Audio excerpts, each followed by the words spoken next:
What's going on in America today? Why are we over our heads in debt? Why can't the politicians bring debt under control? Why are so many people, often both parents now, working at low-paying, dead-end jobs and still making do with less? What's the future of the American economy and way of life? Why does the government tell us inflation is low when the buying power of our paychecks is declining at an alarming rate? Only a generation ago, bread was a quarter, and you could get a new car for $19.95. The problem is that since 1864, we've had a debt-based banking system. All our money is based on government debt. We cannot extinguish government debt without extinguishing our money supply. That's why talk of paying off the national debt without reforming our banking system is an impossibility. That's why the solution does not lie in discussing the size of the national debt, rather it lies in reforming our banking system. This is the Federal Reserve headquarters in Washington. It sits on this very impressive address, right on Constitution Avenue, right across from the Lincoln Memorial. But is it federal? Is it really part of the United States government? Well, what we're about to show you is that there's nothing federal about the Federal Reserve, and there are no reserves. The name is a deception created back before the Federal Reserve Act was passed in 1913 to make Americans think that America's central bank operates in the public interest. The truth is that the Federal Reserve is a private bank owned by private stockholders and run purely for their private profit. That's exactly correct. The Fed is a privately owned for-profit corporation which, again, has no reserves, at least no reserves available to back up the Federal Reserve notes, which is our common currency. Oh, absolutely. The Federal Reserve is neither federal and has doubtful reserves. It's a private bank that is owned by member banks. And it was chartered under the guise of deceit by an act of Congress in 1913. If there's still any doubt whether the Federal Reserve is a part of the U.S. government, check your local telephone book. In most cities, it is not listed in the blue government pages. It is listed in the business white pages right next to Federal Express, another private company. But more directly, U.S. courts have ruled time and time again that the Fed is a private corporation. Why can't Congress do something about the Fed? Most members of Congress just don't understand the system, and the few who do are afraid to speak up. For example, initially a veteran congressman from Chicago asked us if he could be interviewed for this video. However, both times our camera crew arrived at his office to do the interview, this was all we were able to film. The congressman never appeared and eventually decided he no longer wanted to participate. But a few others in Congress have been bolder over the years. Here are three quick examples.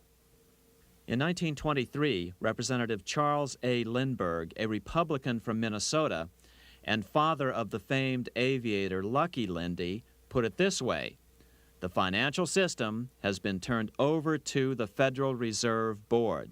That board administers the finance system by authority of a purely profiteering group. The system is private, conducted for the sole purpose of obtaining the greatest possible profits from the use of other people's money. One of the most outspoken critics in Congress of the Fed was the former chairman of the House Banking and Currency Committee during the Great Depression years. Lewis T. McFadden, Republican of Pennsylvania, said in 1932, "We have in this country one of the most corrupt institutions the world has ever known. I refer to the Federal Reserve Board. This evil institution has impoverished the people of the United States and has practically bankrupted our government. It has done this through the corrupt practices of the moneyed vultures who control it." Senator Barry Goldwater was a frequent critic of the Fed. Most Americans have no real understanding of the operation of the international moneylenders. The accounts of the Federal Reserve System have never been audited. It operates outside the control of Congress and manipulates the credit of the United States. The Federal Reserve really even though it is not part of the federal government, it is more powerful than the federal government. It's more powerful than the president, the Congress, and the courts. Now, a lot of people challenge me on that, but let me prove my case. The Federal Reserve determines what the average person's car payment is going to be, what their house payment is going to be, and whether they have a job or not. And I submit to you that that's total control. And the Federal Reserve is the largest single creditor of the United States government. What does Proverbs tell us? The borrower is servant to the lender. What one has to understand is that from the day the Constitution was adopted right up to today, the folks who profit from privately owned central banks, as Madison called them, the money changers, have fought a running battle for control over who gets to print America's money. Why is who prints the money so important? Think of money as just another commodity. If you have a monopoly on a commodity that everyone needs, everyone wants, and nobody has enough of, there are lots of ways to make a profit, and also exert tremendous political influence. That's what this battle is all about. Throughout the history of the United States, the money power has gone back and forth between Congress and some sort of privately owned central bank. The Founding Fathers knew the evils of a privately owned central bank. First of all, they had seen how the privately owned British central bank, the Bank of England, had run up the British national debt to such an extent that Parliament had been forced to place unfair taxes on the American colonies. In fact, as we'll see later, Ben Franklin claimed that this was the real cause of the American Revolution. Most of the Founding Fathers realized the potential dangers of banking and feared bankers' accumulation of wealth and power. Jefferson put it this way: I sincerely believe that banking institutions are more dangerous to our liberties than standing armies. The issuing power should be taken from the banks and restored to the people to whom it properly belongs. That succinct statement of Jefferson is, in fact, the solution to all our economic problems today. It bears repeating. The issuing power should be taken from the banks and restored to the people to whom it properly belongs. James Madison, the main author of the Constitution, agreed. Interestingly, he called those behind the central bank scheme money changers. Madison strongly criticized their actions. History records that the money changers have used every form of abuse, intrigue, deceit, and violent means possible to maintain their control over governments by controlling money and its issuance. The battle over who gets to issue our money has been the pivotal issue throughout the history of the United States. Wars are fought over it, depressions are caused to acquire it. Yet after World War I, this battle was rarely mentioned in newspapers or history books. Why? By World War I, the money changers, with their dominant wealth, had seized control of most of the nation's press. Throughout U.S. history, this battle over who gets the power to issue our money has raged. In fact, it's changed hands back and forth 8 times since 1764, yet this fact has virtually vanished from public view for over 3 generations behind a smokescreen emitted by Fed cheerleaders in the media. Until we stop talking about deficits and government spending and start talking about who controls how much money we have, it's all just a big shell game, a complete and utter deception. It won't matter if you pass an ironclad amendment to the Constitution mandating a balanced budget. Our situation is only going to get worse until we root out the cause at its source. What's the solution for our national problem? First of all, education. That's what this video presentation is all about. But secondly, we must act. We must take back the power to issue our own money. Issuing our own money is not a radical solution. I want to stress that. It's the same solution used at different points in U.S. history by men like Benjamin Franklin, Thomas Jefferson, Andrew Jackson, Martin Van Buren, and Abraham Lincoln. So, to sum it up, in 1913, Congress gave an independent central bank, deceptively named the Federal Reserve, a monopoly over issuing America's money. And the debt generated by this quasi-private corporation is what is killing the American economy. Though the Federal Reserve is now the most powerful central bank in the world, it was not the first. So where did this idea come from? To really understand the magnitude of the problem, we have to travel back to Europe. Just who are these money changers James Madison spoke of? In the Bible, 2,000 years ago, Jesus drove the money changers from the temple. It was the only time Jesus used force during his ministry. What were money changers doing in the temple? When Jews came to Jerusalem to pay their temple tax, they could only pay it with a special coin, the half shekel of the sanctuary. This was a half ounce of pure silver about this size. It was the only coin around at that time which was pure silver and of assured weight without the image of a pagan emperor. Therefore, to Jews, the half shekel was the only coin acceptable to God. But these coins were not plentiful. The money changers had cornered the market on them. Then they raised the price, just like any other commodity, to whatever the market would bear. In other words, money changers were making exorbitant profits because they held a virtual monopoly on money. The Jews had to pay whatever they demanded. To Jesus, this totally violated the sanctity of God's house.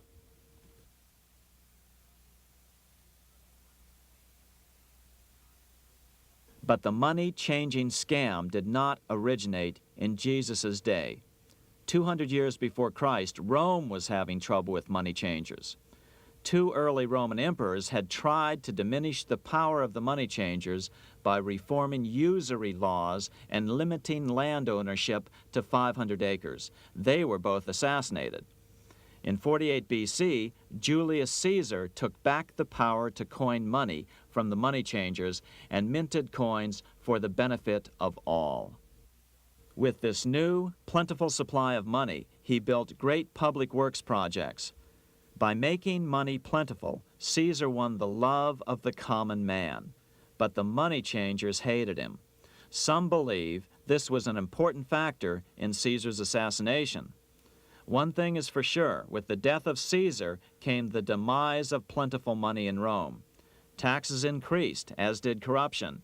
Just as in the case of America today, usury and debased coin became the rule. Eventually, the Roman money supply was reduced by 90%. As a result, the common people lost their lands and their homes, just as is about to happen soon in America. With the demise of plentiful money, the masses lost confidence in the Roman government and refused to support it. Rome plunged into the gloom of the Dark Ages.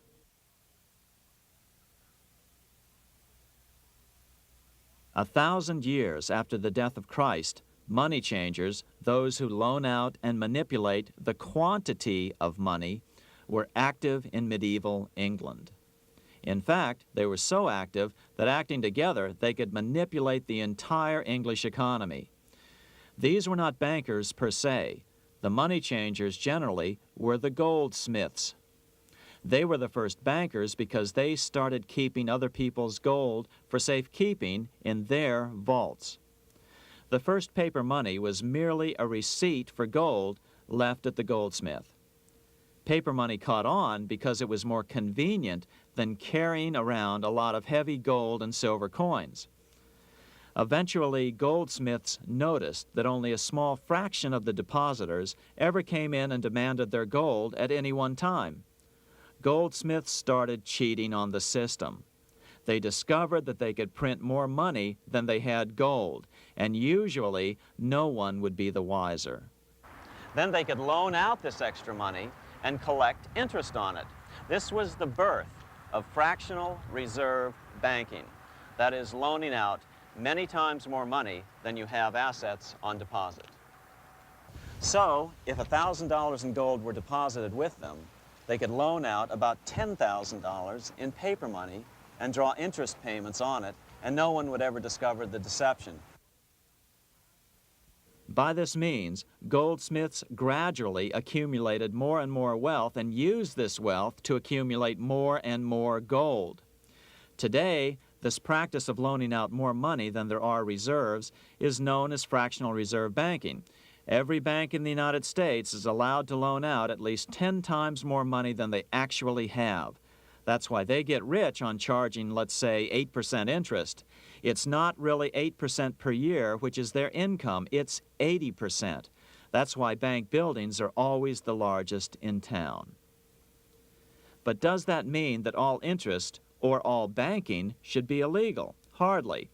In the Middle Ages, canon law, the law of the Catholic Church, forbade charging interest on loans.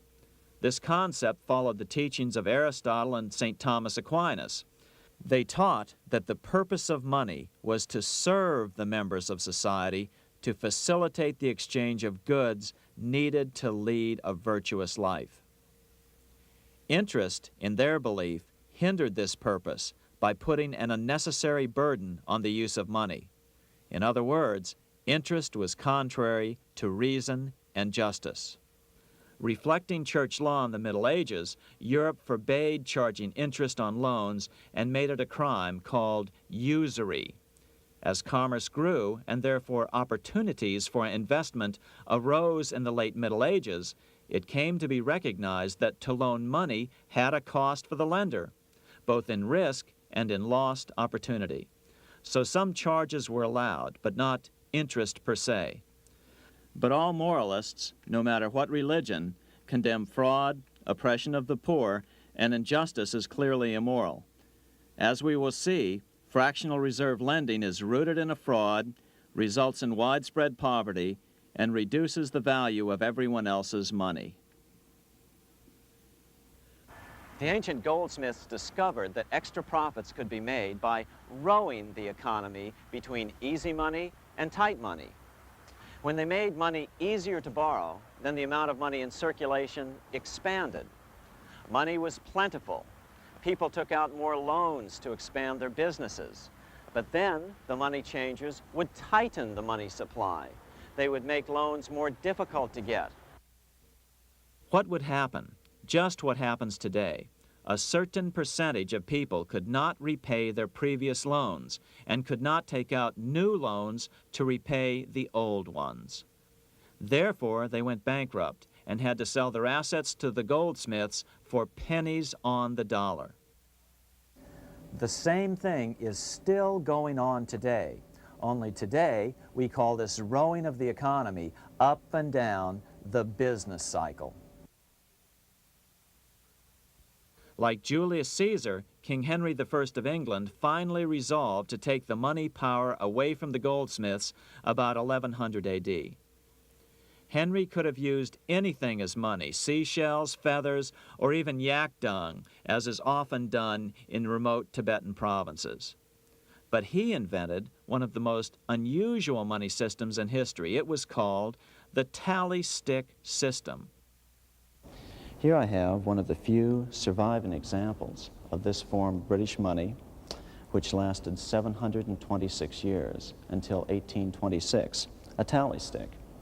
The tally system was adopted to avoid the monetary manipulation of the goldsmiths. Tally sticks were money fabricated out of sticks of polished wood. Notches were cut along one edge of the stick to indicate the denominations. Then the stick was split lengthwise through the notches so that both pieces still had a record of the notches. The king kept one half to protect against counterfeiting. Then he would spend the other half into the economy and they would circulate as money. This particular tally stick is huge. It represented 25,000 pounds. One of the original stockholders in the Bank of England purchased his original shares with this stick. In other words, he bought shares in the world's richest and most powerful corporation with a stick of wood. It's ironic that after its formation in 1694, the Bank of England attacked the tally stick system because it was money outside the power of the money changers, just as King Henry had wanted it to be. Why do people accept sticks of wood for money? That's a great question. Throughout history, people traded anything they thought had value and used as money. You see, the secret is that money is only what people agree on to use as money. What's our paper money today? It's really just paper. But here's the trick. King Henry ordered that tally sticks had to be used to pay the king's taxes. This built-in demand for tally sticks immediately made them circulate and be accepted as money. And they worked well. In fact, no other form of money has worked so well for so long as tally sticks. Keep in mind, the British Empire was built under the tally stick system. The tally stick system succeeded despite the fact that the money changers constantly attacked it by offering the metal coin system as competition. In other words, metal coins never went completely out of circulation, but tally sticks hung on because they were good for the payment of taxes. Finally, in the 1500s, King Henry VIII relaxed the laws concerning usury, and the money changers wasted no time reasserting themselves. They quickly made their gold and silver money plentiful for a few decades. But when Queen Mary took the throne and tightened the usury laws again, the money changers renewed the hoarding of gold and silver coins, forcing the economy to plummet. When Queen Mary's sister, Queen Elizabeth I, took the throne, she was determined to regain control over English money. Her solution was to issue gold and silver coins from the public treasury and take the control over the money supply away from the money changers. Although control over money was not the only cause of the English Revolution in 1642, religious differences fueled the conflict. Monetary policy played a major role. Financed by the money changers, Oliver Cromwell finally overthrew King Charles, purged the Parliament, and put the king to death.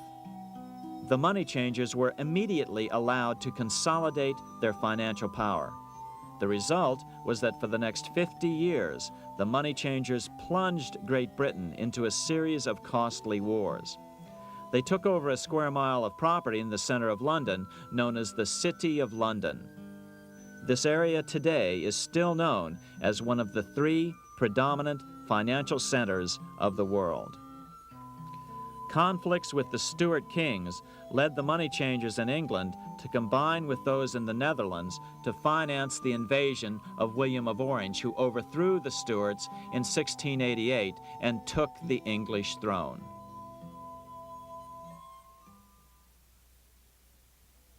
By the end of the 1600s, England was in financial ruin. 50 years of more or less continuous wars with France and Holland had exhausted her. Frantic government officials met with the money changers to beg for the loans necessary to pursue their political purposes. The price was high: a government-sanctioned, privately owned bank which could issue money created out of nothing. It was to be the modern world's first privately owned central bank, the Bank of England. Although it was deceptively called the Bank of England to make the general population think it was part of the government, it was not. Like any other private corporation, the Bank of England sold shares to get started. The investors, whose names were never revealed, were supposed to put up £1.25 million British pounds in gold coin to buy their shares in the bank, but only £750,000 was ever received. Despite that, the bank was duly chartered in 1694 and started out in the business of loaning out several times the money it supposedly had in reserves, all at interest. In exchange, the new bank would loan British politicians as much of the new currency as they wanted, as long as they secured the debt by direct taxation of the British people. So, legalization of the Bank of England amounted to nothing less than legal counterfeiting of a national currency for private gain. Unfortunately, nearly every nation now has a privately controlled central bank using the Bank of England as the basic model. Such is the power of these central banks that they soon take total control over a nation's economy. It soon amounts to nothing but a plutocracy, rule by the rich. It would be like putting control of the army in the hands of the mafia. The danger of tyranny would be extreme. Yes, we need central banks. No, we do not need them in private hands. The central bank scam is really a hidden tax. The nation sells bonds to the central bank to pay for things it does not have the political will to raise taxes to pay for. But the bonds are purchased with money the central bank creates out of nothing. More money in circulation makes your money worth less. The government gets as much money as it needs, and the people pay for it in inflation. The beauty of the plan is that not one person in 1,000 can figure it out because it's usually hidden behind complex-sounding economics gibberish. With the formation of the Bank of England, the nation was soon awash in money. Prices throughout the country doubled. Massive loans were granted for just about any wild scheme. One venture proposed to drain the Red Sea to recover gold supposedly lost when the Egyptian army drowned pursuing Moses and the Israelites. By 1698, government debt grew from the initial £1.25 million to £16 million. Naturally, taxes were increased and then increased again to pay for all of this. With the British money supply firmly in their grip, the British economy began a wild roller coaster series of booms and depressions, exactly the sort of thing a central bank claims it is determined to prevent. There are two things which I think are intrinsic not just to the Bank of England, but to central banking generally. The first is an involvement in the formulation of monetary policy with the specific objective of achieving monetary stability. However, since the Bank of England took control, the British pound has rarely been stable. Now let's take a look at the role of the Rothschild family, the family said to be the wealthiest in the world.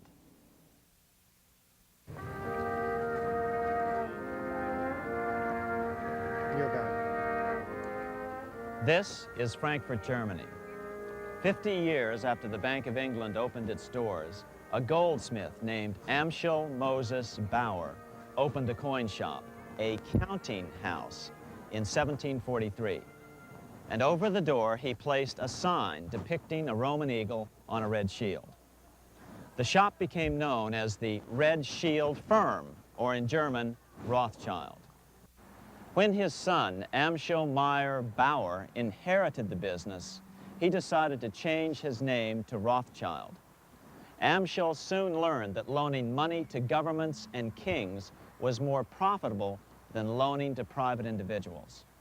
Not only were the loans bigger, but they were secured by the nation's taxes. Mayer Rothschild had 5 sons. He trained them all in the skills of money creation, then sent them out to the major capitals of Europe to open branch offices of the family banking business. His first son, Amschel Meyer, stayed in Frankfurt to mind the hometown bank. His second son, Solomon, was sent to Vienna. His third son, Nathan, was clearly the most clever. He was sent to London at age 21 in 1798, 100 years after the founding of the Bank of England. His fourth son, Karl, went to Naples, and his fifth son, Jacob, went to Paris. In 1785, Mayer Amschel moved his entire family to this larger house, a 5-story dwelling he shared with the Schiff family. This house was known as the Green Shield. The Rothschilds and the Schiffs would play a central role in the rest of European financial history and in that of the United States. The Rothschilds broke into dealings with European royalty here at Wilhelmshof, the palace of the wealthiest man in Germany, in fact, the wealthiest monarch in all Europe, Prince William of Hesse-Kassel. At first, the Rothschilds were only helping William speculate in precious coins. But when Napoleon chased Prince William into exile, he sent £550,000, a gigantic sum at that time, to Nathan Rothschild in London with instructions for him to buy consols, British government bonds, also called government stock. But Rothschild used the money for his own purposes. With Napoleon on the loose, the opportunities of wartime investments were nearly limitless. William returned here sometime prior to the Battle of Waterloo in 1815. He summoned Rothschild and demanded his money back. The Rothschilds returned William's money with the interest the British consuls would have paid him had the investment actually been made. But the Rothschilds kept all the past profits they had made using William's money. Nathan Rothschild later bragged that in the 17 years he'd been in England, he'd increased his original £20,000 stake given to him by his father by 2,500 times.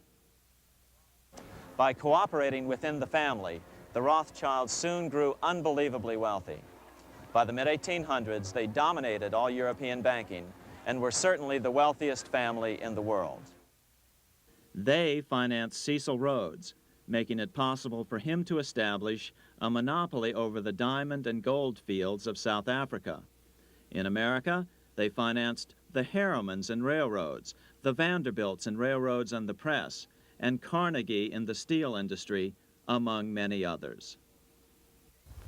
In fact, during World War I, J.P. Morgan was thought to be the richest man in America. But after his death, it was discovered that he was actually only a lieutenant of the Rothschilds. Once Morgan's will was made public, it was discovered that he owned only 19% of J.P. Morgan companies.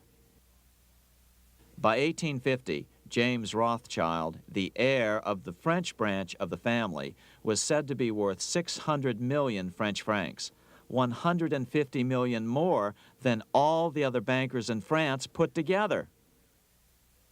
He built this mansion called Ferrier, just east of Paris. Wilhelm I, on seeing it, exclaimed, "Kings couldn't afford this. It could only belong to a Rothschild." Another 19th century French commentator put it this way: "There is but one power in Europe, and that is Rothschild." There is no evidence that their predominant standing in European or world finance has changed. Now let's take a look at the results the Bank of England had produced on the British economy and how that later was the root cause of the American Revolution.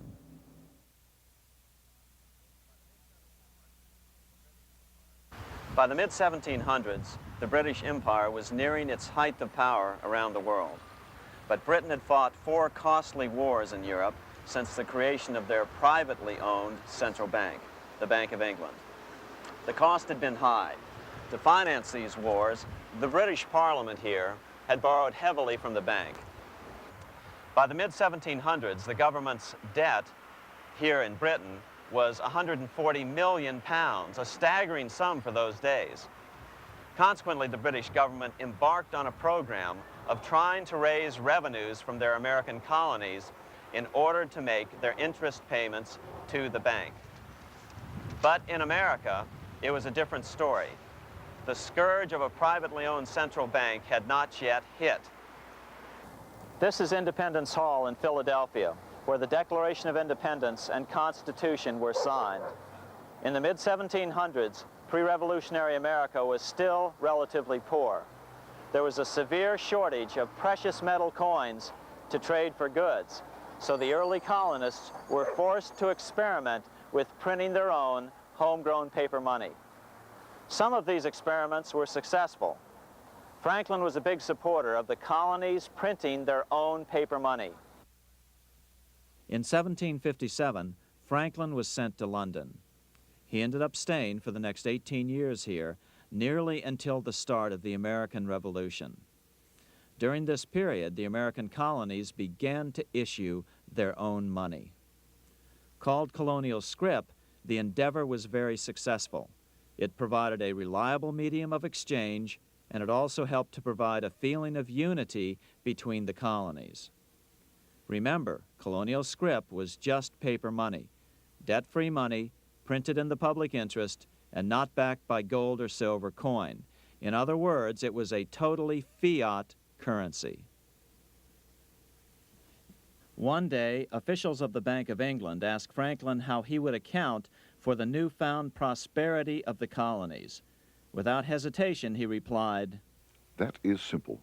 In the colonies, we issue our own money. It is called colonial scrip. We issue it in proper proportion to the demands of trade and industry to make the products pass easily from the producers to the consumers. In this manner, creating for ourselves our own paper money, we control its purchasing power, and we have no interest to pay to no one. This was just common sense to Franklin, but you can imagine the impact it had on the Bank of England. America had learned the secret of money, and that genie had to be returned to its bottle as soon as possible.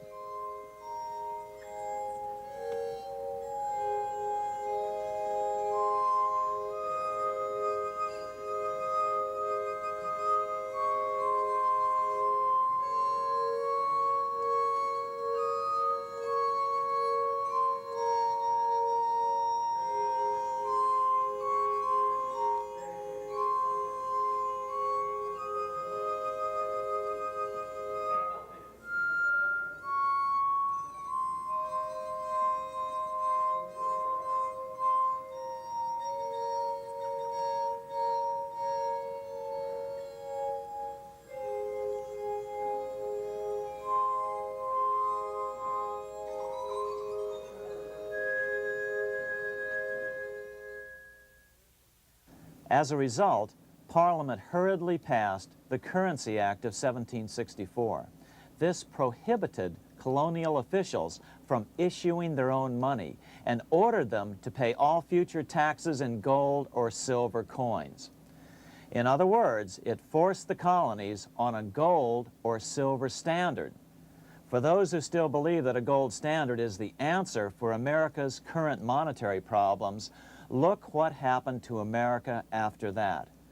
Writing in his autobiography, Franklin said, In 1 year, the conditions were so reversed that the era of prosperity ended and a depression set in to such an extent that the streets of the colonies were filled with unemployed.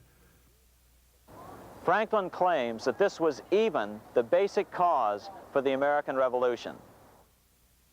As Franklin put it in his autobiography, The colonies would gladly have borne a little tax on tea and other matters had it not been that England took away from the colonies their money, which created unemployment and dissatisfaction.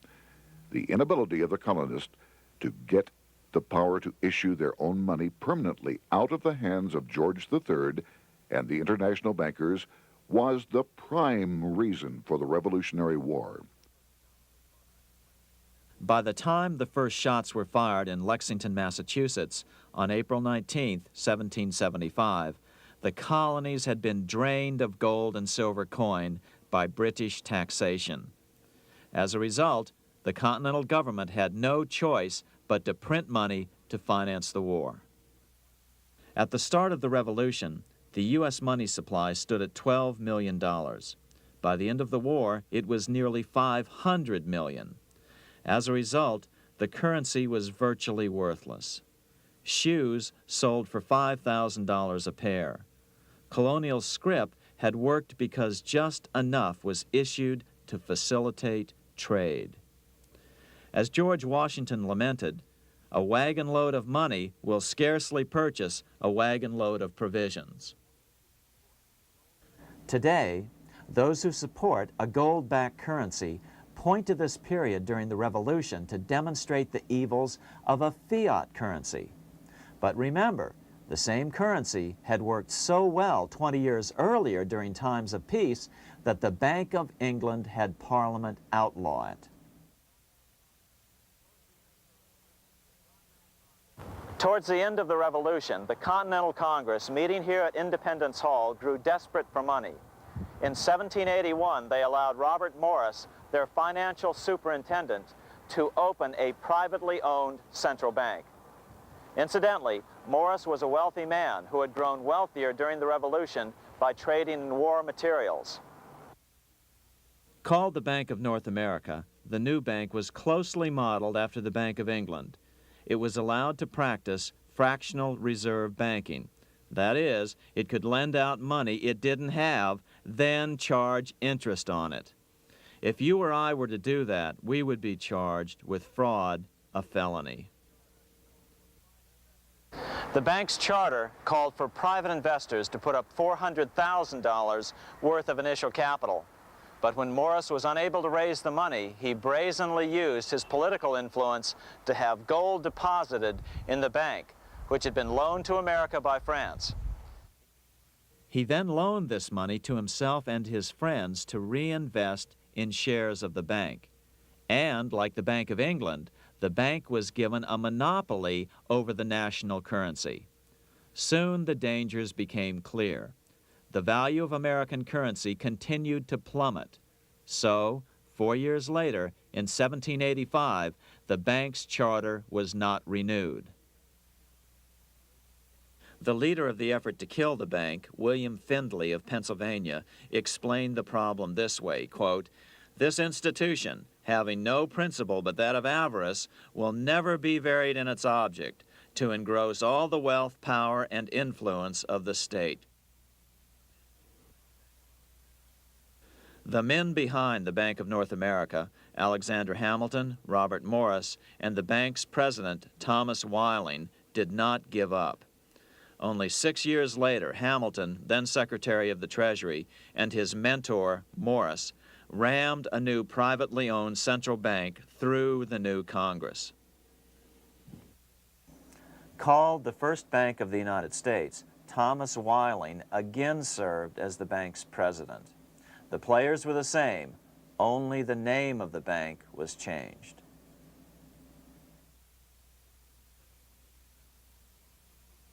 In 1787, colonial leaders assembled in Philadelphia to replace the ailing Articles of Confederation.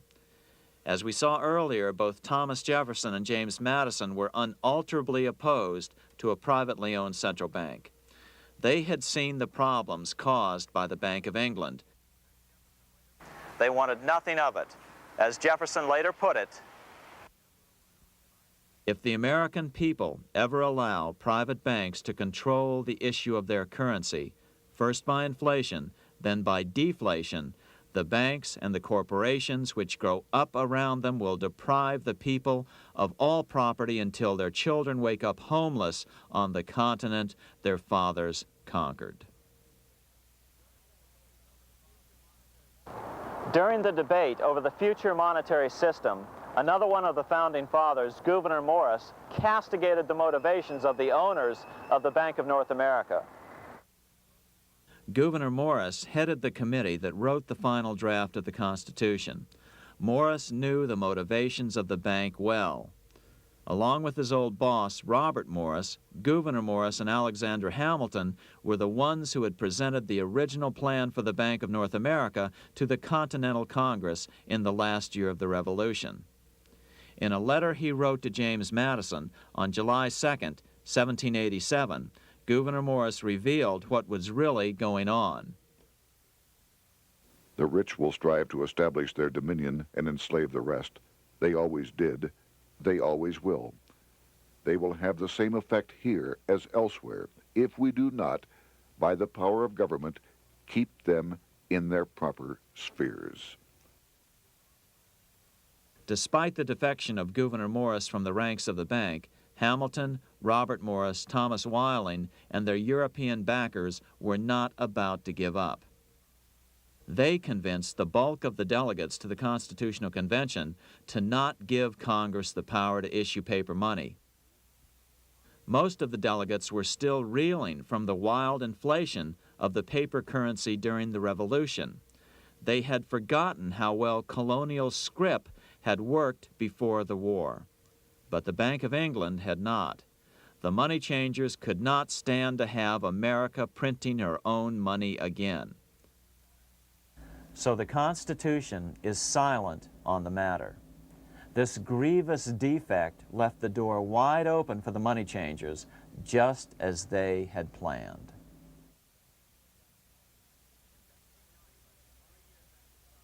In 1790, less than 3 years after the Constitution had been signed, the money changers struck again. The newly appointed first Secretary of the Treasury, Alexander Hamilton, proposed a bill to the Congress calling for a new, privately owned central bank. Coincidentally, that was the very year that Amschel Rothschild made his pronouncement from his flagship bank in Frankfurt. Let me issue and control a nation's money, and I care not who writes the laws. Alexander Hamilton was a tool of the international bankers, and he wanted to create the U.S. Bank, the BUS, or the Bank of the United States, and did so. Interestingly, one of Hamilton's first jobs after graduating from law school in 1782 was as an aide to Robert Morris, the head of the Bank of North America. In fact, the year before, Hamilton had written Morris a letter saying, "A national debt, if it is not excessive, will be to us a national blessing." A blessing to whom? After a year of intense debate, in 1791, Congress passed the bill and gave it a 20-year charter. The new bank was to be called the First Bank of the United States, or BUS. Here we are in front of the First Bank of the United States in Philadelphia. The bank was given a monopoly on printing U.S. currency, even though 80% of its stock would be held by private investors. The other 20% would be purchased by the U.S. government.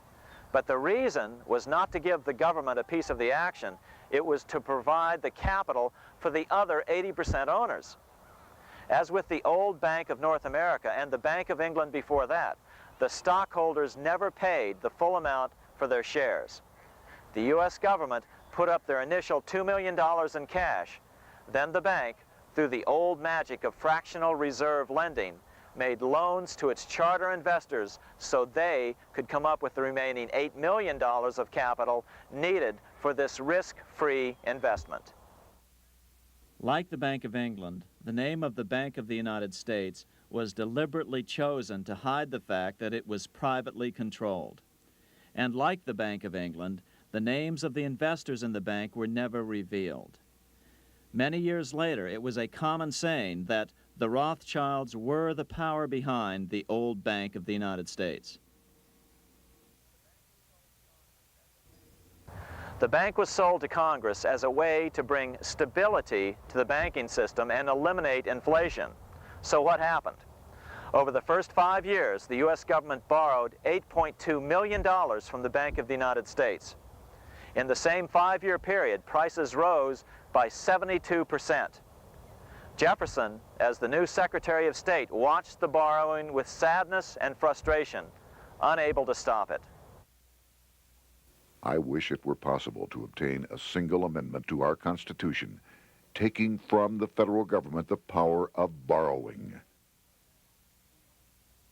Millions of Americans feel the same way today. They watch in helpless frustration as the federal government borrows the American economy into oblivion. So, although it was called the First Bank of the United States, it was not the first attempt at a privately owned central bank in this country. As with the Bank of North America, the government put up most of the cash to get this private bank going, then the bankers loaned the money to each other to buy the remaining stock in the bank. It was a scam, plain and simple, and they wouldn't be able to get away with it for long. But first, we have to travel back to Europe to see how a single man was able to manipulate the entire British economy by obtaining the first news of Napoleon's final defeat.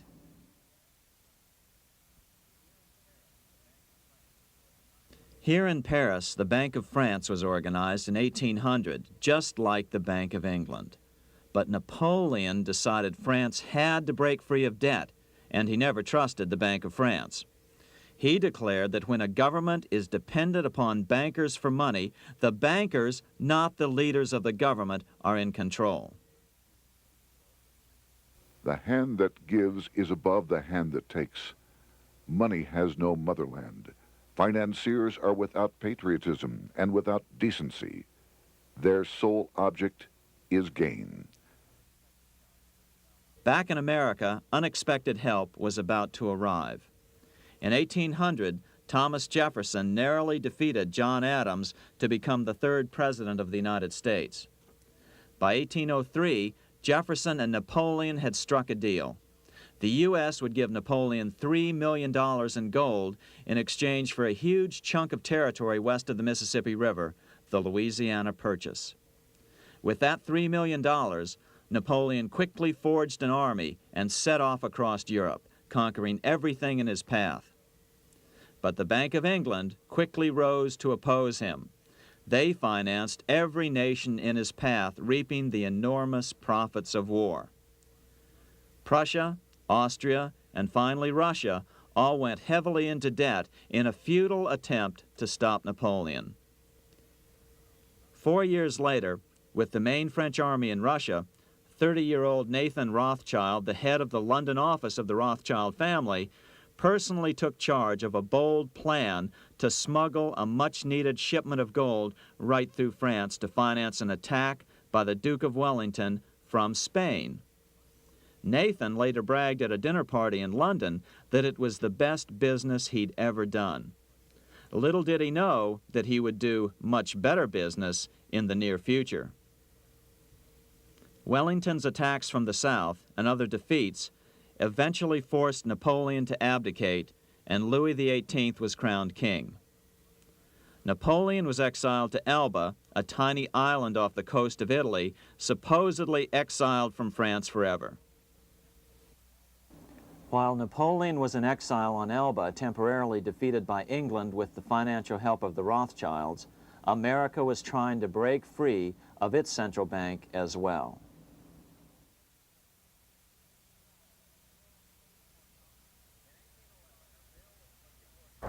In 1811, a bill was put before Congress to renew the charter of the Bank of the United States.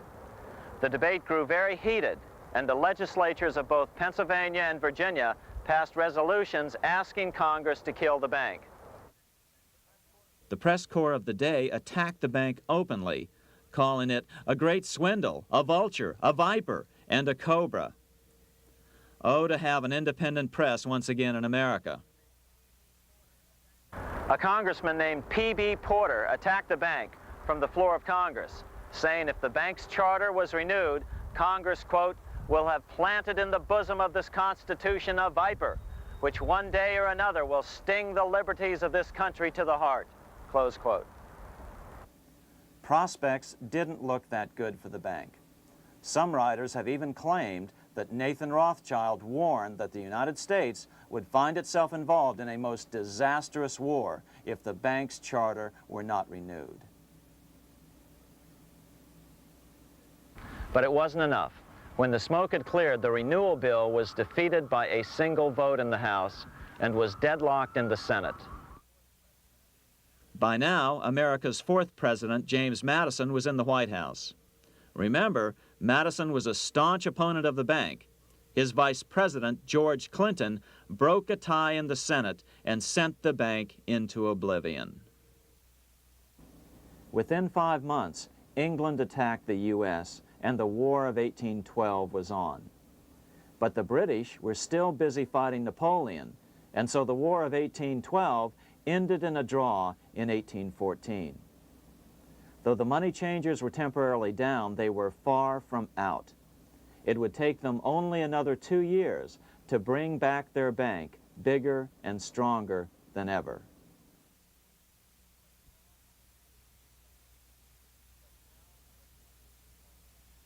But now let's return to Napoleon, because nothing else in history more aptly demonstrates the ingenuity of the Rothschild family than their control of the British stock market after Waterloo. In 1815, a year after the end of the War of 1812 in America, Napoleon escaped his exile and returned to Paris. French troops were sent out to capture him, but such was his charisma that the soldiers rallied around their old leader and hailed him as their emperor once again. In March of 1815, Napoleon equipped an army which Britain's Duke of Wellington defeated less than 90 days later at Waterloo. Some writers claim Napoleon borrowed £5 million from the Bank of England to rearm, but it appears these funds actually came from the Ouvard banking house in Paris. Nevertheless, from about this point on, it was not unusual for privately controlled central banks to finance both sides in a war. Why would a central bank finance opposing sides in a war? Because war is the biggest debt generator of them all. A nation will borrow any amount for victory. The ultimate loser is loaned just enough to hold out the vain hope of victory, and the ultimate winner is given enough to win. Besides, such loans are usually conditioned upon the guarantee that the victor will honor the debts of the vanquished.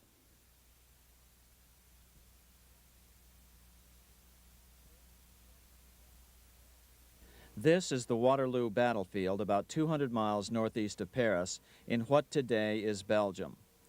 Here Napoleon suffered his final defeat, but not before thousands of French and Englishmen gave their lives on a steamy summer day in July of 1815. Right over there, on June 18, 1815, 74,000 French troops met 67,000 troops from Britain and other European nations. The outcome was certainly in doubt. In fact, had Napoleon attacked a few hours earlier, he would probably have won the battle. But no matter who won or lost, back in London, Nathan Rothschild planned to use the opportunity to try to seize control over the British stock and bond market and possibly even the Bank of England. Rothschild stationed a trusted agent, a man named Rothworth, on the north side of the battlefield, closer to the English Channel. Once the battle had been decided, Rothworth took off for the Channel. He delivered the news to Nathan Rothschild a full 24 hours before Wellington's own courier. Rothschild hurried to the stock market and took up his usual position in front of an ancient pillar. All eyes were on him. The Rothschilds had a legendary communications network. If Wellington had been defeated and Napoleon was loose on the continent again, Britain's financial situation would become grave indeed. Rothschild looked saddened. He stood there motionless, eyes downcast. Then suddenly he began selling. Other nervous investors saw that Rothschild was selling. It could only mean one thing: Napoleon must have won, Wellington must have lost. The market plummeted.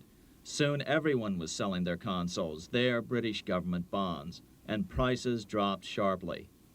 But then Rothschild started secretly buying up the consols through his agents for only a fraction of their worth hours before. Myths, legends, you say? 100 years later, the New York Times ran a story which said that Nathan's grandson had attempted to secure a court order to suppress a book with this stock market story in it. The Rothschild family claimed the story was untrue and libelous, but the court denied the Rothschilds' request and ordered the family to pay all court costs. What's even more interesting about this story is that some authors claim that the day after the Battle of Waterloo, in a matter of hours, Nathan Rothschild came to dominate not only the bond market, but the Bank of England as well. Whether or not the Rothschild family seized control of the Bank of England, the first privately owned central bank in a major European nation and the wealthiest, one thing is certain: by the mid-1800s, the Rothschilds were the richest family in the world, bar none. They dominated the new government bond markets and branched into other banks and industrial concerns. In fact, the rest of the 19th century was known as the Age of the Rothschilds. Despite this overwhelming wealth, the family has generally cultivated an aura of invisibility. Although the family controls scores of industrial, commercial, mining, and tourist corporations, only a handful bear the Rothschild name. By the end of the 19th century, one expert estimated that the Rothschild family controlled half the wealth of the world. Whatever the extent of their vast wealth, it is reasonable to assume that their percentage of the world's wealth has increased since then. But since the turn of the century, the Rothschilds have cultivated the notion that their power has somehow waned even as their wealth increases.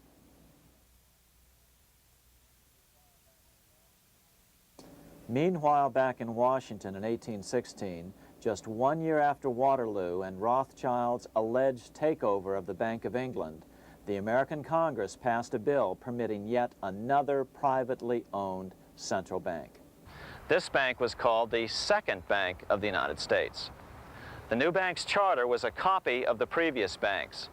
The U.S. government would own 20% of the shares of the bank. Of course, the federal share was paid by the Treasury up front into the bank's coffers. Then, through the magic of fractional reserve lending, it was transformed into loans to private investors who then bought the remaining 80% of the shares. Just as before, the primary stockholders remained a secret. But it is known that the largest block of shares, about 1/3 of the total, were sold to foreigners. As one observer put it, it is certainly no exaggeration to say that the Second Bank of the United States was rooted as deeply in Britain as it was in America. So, by 1816, some authors claim the Rothschilds had taken control over the Bank of England and backed a new, privately owned central bank in America as well.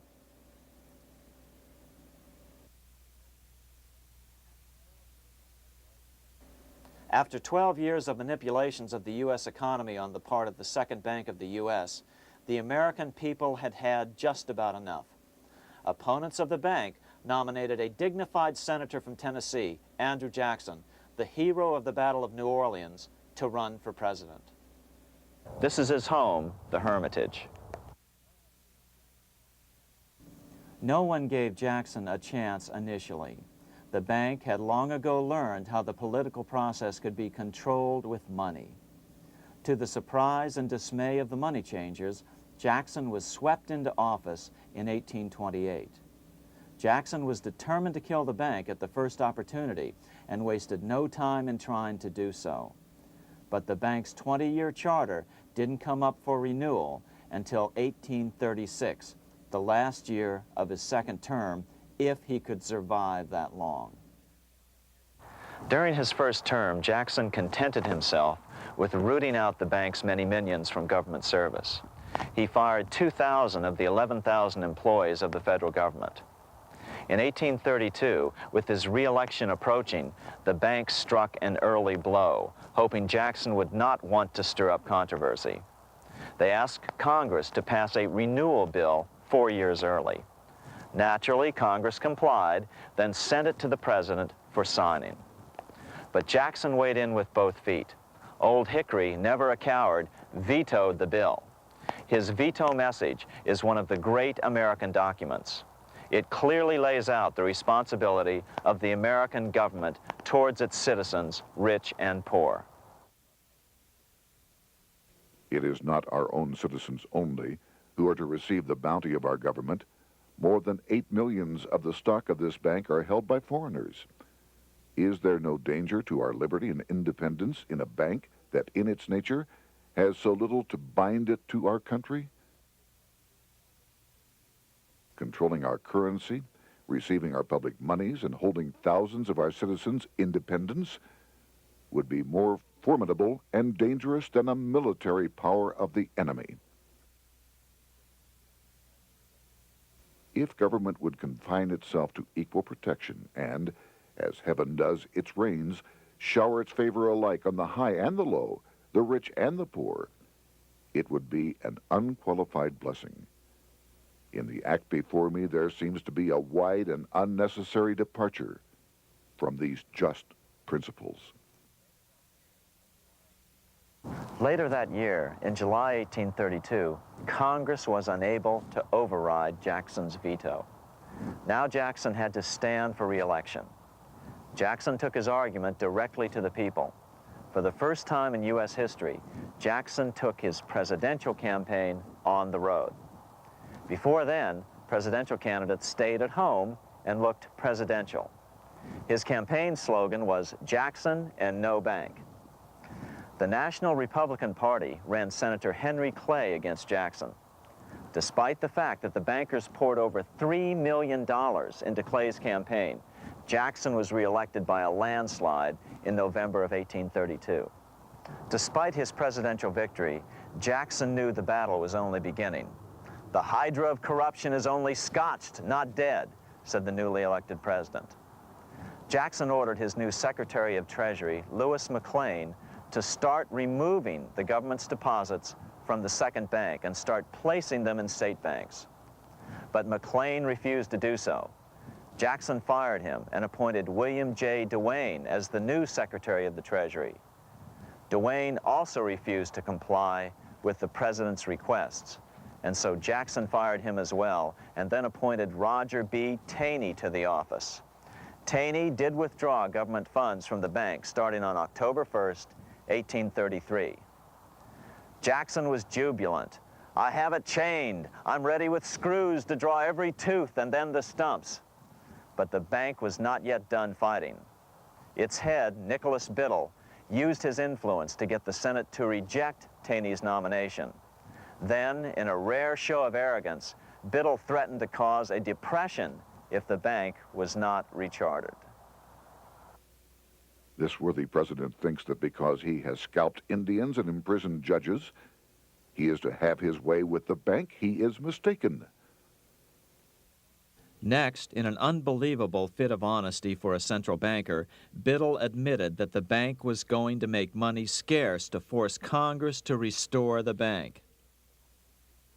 Nothing but widespread suffering will produce any effect on Congress. Our only safety is in pursuing a steady course of firm restriction, and I have no doubt that such a course will ultimately lead to restoration of the currency and the recharter of the bank. What a stunning revelation. Here was the pure truth, revealed with shocking clarity. Biddle intended to use the money contraction power of the bank to cause a massive depression until America gave in. Unfortunately, this has happened time and time again throughout U.S. history and is about to happen again in today's world. Nicholas Biddle made good on his threat.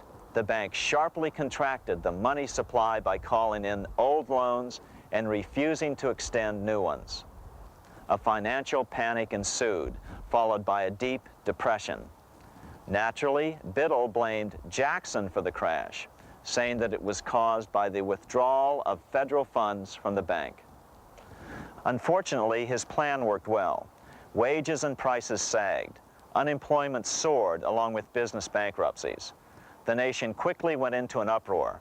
Newspaper editors blasted Jackson in editorials. The bank threatened to withhold payments, which then could be made directly to key politicians for their support. Within only months, Congress assembled in what was called the panic session. 6 months after he had withdrawn funds from the bank, Jackson was officially censured by a resolution which passed the Senate by a vote of 26 to 20. It was the first time a president had ever been censured by Congress. Jackson lashed out at the bank. "You are a den of vipers. I intend to rout you out, and by eternal God, I will rout you out." America's fate teetered on a knife edge. If Congress could muster enough votes to override Jackson's veto, the bank would be granted another 20-year monopoly or more over America's money, time enough to consolidate its already great power. Then a miracle occurred. The governor of Pennsylvania came out supporting President Jackson and strongly criticized the bank. On top of that, Biddle had been caught boasting in public about the bank's plan to crash the economy. Suddenly, the tide shifted. In April of 1834, the House of Representatives voted 134 to 82 against rechartering the bank. This was followed up by an even more lopsided vote to establish a special committee to investigate whether the bank had caused the crash. When the investigating committee arrived at the bank's door in Philadelphia, armed with a subpoena to examine the books, Biddle refused to give them up. Nor would he allow inspection of correspondence with congressmen relating to their personal loans and advances he'd made to them. He also refused to testify before the committee back in Washington. On January 8, 1835, Jackson paid off the final installment on the national debt, which had been necessitated by allowing the banks to issue currency for government bonds rather than simply issuing treasury notes without such debt. He was the only president to ever pay off the debt. A few weeks later, on January 30th, 1835, an assassin by the name of Richard Lawrence tried to shoot President Jackson, but by the grace of God, both pistols misfired. Lawrence was later found not guilty by reason of insanity. After his release, he bragged to friends that powerful people in Europe had put him up to the task and promised to protect him if he were caught. The following year, when its charter ran out, the Second Bank of the United States ceased functioning as the nation's central bank. Biddle was later arrested and charged with fraud. He was tried and acquitted, but died shortly thereafter while still tied up in civil suits. After his second term as president, Jackson retired here to the Hermitage outside of Nashville to live out his life. He is still remembered here for his determination to kill the bank. In fact, he killed it so well that it took the money changers 77 years to undo the damage. When asked what his most important accomplishment had been, Jackson replied, "I killed the bank." Unfortunately, even Jackson failed to grasp the entire picture and its root cause. Although Jackson had killed the central bank, the most insidious weapon of the money changers, fractional reserve banking, remained in use by the numerous state-chartered banks. This fueled economic instability in the years before the Civil War. Still, the central bankers were out, and as a result, America thrived as it expanded westward. During this time, the principal money changers struggled to regain their lost centralized power, but to no avail. Then, finally, they reverted to the old central bankers' formula: war to create debt and dependency. If they couldn't get their central bank any other way, America could be brought to its knees by plunging it into a civil war, just as they had done in 1812 after the first Bank of the United States was not rechartered. 1 month after the inauguration of Abraham Lincoln, the first shots of the American Civil War were fired here at Fort Sumter, South Carolina, on April 12, 1861. Certainly slavery was a cause for the Civil War, but not the primary cause. Lincoln knew that the economy of the South depended upon slavery, and so before the Civil War, he had no intention of eliminating it. Lincoln had put it this way in his inaugural address only 1 month earlier. I have no purpose, directly or indirectly, to interfere with the institution of slavery in the states where it now exists. I believe I have no lawful right to do so, and I have no inclination to do so. Even after the first shots were fired here at Fort Sumter, Lincoln continued to insist that the Civil War was not about the issue of slavery. My paramount objective is to save the Union, and it is not either to save or destroy slavery.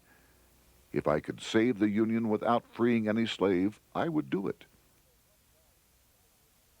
So what was the Civil War all about?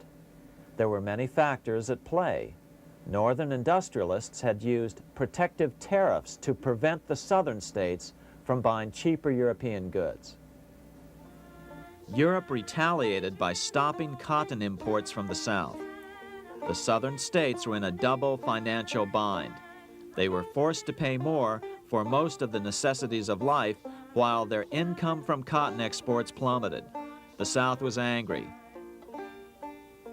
But there were other factors at work. The money changers were still stung by America's withdrawal from their control 25 years earlier. Since then, America's wildcat economy had made the nation rich, a bad example for the rest of the world. The central bankers now saw an opportunity to split the rich new nation, to divide and conquer by war. Was this just some sort of wild conspiracy theory at the time? Well, let's take a look at what a well-placed observer of the scene had to say at the time. His name was Otto von Bismarck, Chancellor of Germany, the man who united the German states a few years later. The division of the United States into federations of equal force was decided long before the Civil War by the high financial powers of Europe. These bankers were afraid that the United States, if they remained as one bloc and as one nation, would attain economic and financial independence which would upset their financial domination over the world. Within months after the first shots here at Fort Sumter, the central bankers loaned Napoleon III of France, the nephew of the Waterloo Napoleon, 210 million francs to seize Mexico and station troops along the southern border of the U.S., taking advantage of their war to violate the Monroe Doctrine and return Mexico to colonial rule. No matter what the outcome of the Civil War, a weakened America, heavily indebted to the money changers, would open up Central and South America once again to European colonization and domination. The very thing America's Monroe Doctrine had forbade in 1823. At the same time, Great Britain moved 11,000 troops into Canada and positioned them menacingly along America's northern border. The British fleet went to war alert should their quick intervention be called for. Lincoln knew he was in a double bind. That's why he agonized over the fate of the Union. There was a lot more to it than just differences between the North and the South. That's why his emphasis was always on union and not merely the defeat of the South. But Lincoln needed money to win. In 1861, Lincoln and his Secretary of Treasury, Salmon P. Chase, went to New York to apply for the necessary loans. The money changers, anxious to see the Union fail, offered loans at 24 to 36% interest. Lincoln said thanks, but no thanks, and returned to Washington. Lincoln sent for an old friend, Colonel Dick Taylor of Chicago, and put him on the problem of financing the war. During one meeting, Lincoln asked Taylor what he'd discovered. Taylor put it this way: "Why, Lincoln, that is easy. Just get Congress to pass a bill authorizing the printing of full legal tender Treasury notes, and pay your soldiers with them, and go ahead and win your war with them also." When Lincoln asked if the people of the United States would accept the notes, Taylor said, "The people, or anyone else, will not have any choice in the matter if you make them full legal tender. They will have the full sanction of the government and be just as good as any money, as Congress is given that express right by the Constitution." So that's exactly what Lincoln did. In 1862-63, he printed up $450 million worth of the new bills. In order to distinguish them from other banknotes in circulation, he printed them in green ink on the back side. That's why the notes were called greenbacks. With this new money, Lincoln paid the troops and bought their supplies. During the course of the war, nearly $450 million worth of greenbacks were printed at no interest to the federal government. Lincoln understood who was really pulling the strings and what was at stake for the American people. This is how he explained his rationale. The government should create, issue, and circulate all the currency and credit needed to satisfy the spending power of the government and the buying power of consumers. The privilege of creating and issuing money is not only the supreme prerogative of government, but it is the government's greatest creative opportunity. By the adoption of these principles, the taxpayers will be saved immense sums of interest. Money will cease to be master and become the servant of humanity. A truly incredible editorial in the London Times explained the central bankers' attitude towards Lincoln's greenbacks. If this mischievous financial policy, which has its origins in North America, shall become indurated down to a fixture, then That government will furnish its own money without cost. It will pay off debts and be without debt. It will have all the money necessary to carry on its commerce. It will become prosperous without precedent in the history of the world. The brains and wealth of all countries will go to North America. That country must be destroyed, or it will destroy every monarchy on the globe. The scheme was effective, so effective that the next year, 1863, with Federal and Confederate troops beginning to mass for the decisive battle of the Civil War, and the Treasury in need of further congressional authority to issue more greenbacks, Lincoln allowed the bankers to push through the National Bank Act. These new national banks would operate under a virtual tax-free status and collectively had the exclusive monopoly power to create the new form of money, banknotes. Though greenbacks continued to circulate, their numbers were not increased. But most importantly, from this point on, the entire U.S. money supply would be created out of debt by bankers buying U.S. government bonds and issuing them for reserves for banknotes. As historian John Kenneth Galbraith explained it, in numerous years following the war, the federal government ran a heavy surplus. It could not, however, pay off its debt, retire its securities, because to do so meant there would be no bonds to back the national banknotes.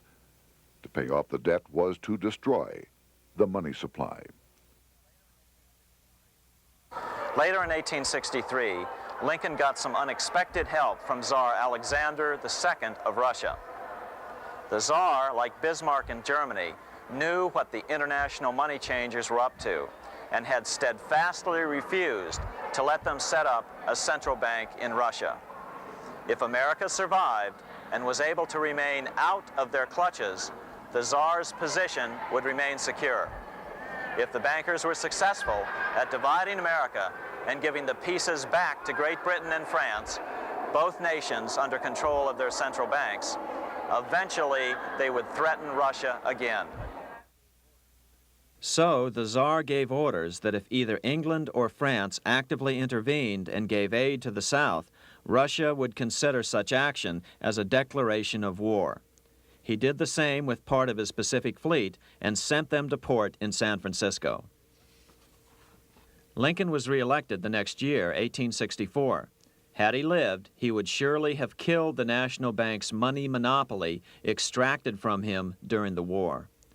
On November 21, 1864, he wrote a friend the following. The money power preys upon the nation in times of peace and conspires against it in times of adversity. It is more despotic than monarchy, more insolent than autocracy, more selfish than bureaucracy. Shortly before Lincoln was murdered, his former Secretary of Treasury, Salmon P. Chase, bemoaned his role in helping secure the passage of the National Banking Act only 1 year earlier. My agency in promoting the passage of the National Banking Act was the greatest financial mistake in my life. It has built up a monopoly which affects every interest in the country. On April 14, 1865, 41 days after his second inauguration and just 5 days after Lee surrendered to Grant at Appomattox, Lincoln was shot by John Wilkes Booth at Ford's Theater. Bismarck, Chancellor of Germany, lamented the death of Abraham Lincoln. The death of Lincoln was a disaster for Christendom. There was no man in the United States great enough to wear his boots. I fear that foreign bankers, with their craftiness and torturous tricks, will entirely corrupt the exuberant riches of America and use it systematically to corrupt modern civilization. They will not hesitate to plunge the whole of Christendom into wars and chaos in order that the earth should become their inheritance. Bismarck well understood the money changers' plan. Allegations that international bankers were responsible for Lincoln's assassination surfaced in Canada 70 years later in 1934. Gerald G. McGeer a popular and well-respected Canadian attorney, revealed this stunning charge in a 5-hour speech before the Canadian House of Commons, blasting Canada's debt-based money system. Remember, it was 1934, the height of the Great Depression, which was ravaging Canada as well. McGeer had obtained evidence deleted from the public record, provided to him by Secret Service agents at the trial of John Wilkes Booth after Booth's death. McGeer said it showed that Booth was a mercenary working for the international bankers. According to an article in the Vancouver Sun of May 2nd, 1934, Abraham Lincoln, the martyred emancipator of the slaves, was assassinated through the machinations of a group representative of the international bankers who feared the United States president's national credit ambitions. There was only one group in the world at that time who had any reason to desire the death of Lincoln. They were the men opposed to his national currency program and who had fought him throughout the whole Civil War on his policy of greenback currency.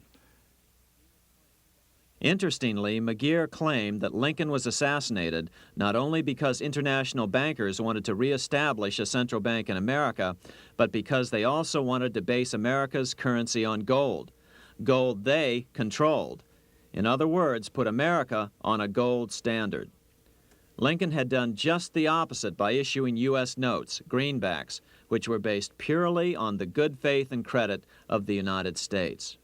The article quoted McGeer as saying, "They were the men interested in the establishment of the gold standard and the right of the bankers to manage the currency and credit of every nation in the world. With Lincoln out of the way, they were able to proceed with that plan and did proceed with it in the United States. Within 8 years after Lincoln's assassination, silver was demonetized and the gold standard money system set up in the United States." Not since Lincoln has the U.S. issued debt-free United States notes.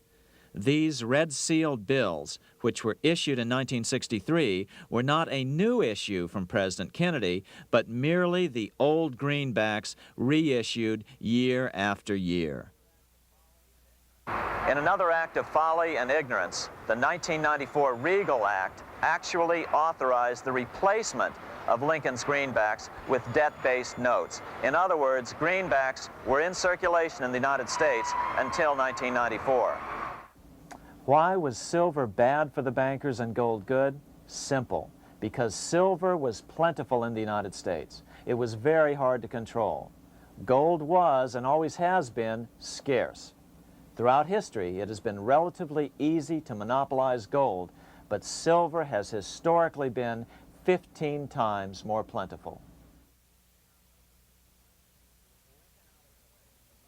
With Lincoln out of the way, the money changers' next objective was to gain complete control over America's money. This was no easy task. With the opening of the American West, silver had been discovered in huge quantities. On top of that, Lincoln's greenbacks were generally popular. Despite the European central bankers' deliberate attacks on greenbacks, they continued to circulate in the United States, in fact, until a few years ago. According to historian W. Cleon Skousen, right after the Civil War, there was considerable talk about reviving Lincoln's brief experiment with the constitutional monetary system. Had not the European Money Trust intervened, it would have no doubt become an established institution. It is clear that the concept of America printing her own debt-free money sent shockwaves throughout the European central banking elite. They watched with horror as Americans clamored for more greenbacks. They may have killed Lincoln, but support for his monetary ideas grew.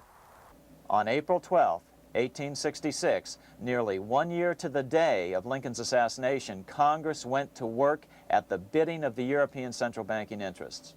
It passed the Contraction Act, authorizing the Secretary of the Treasury to begin to retire some of the greenbacks in circulation and thereby contract the money supply.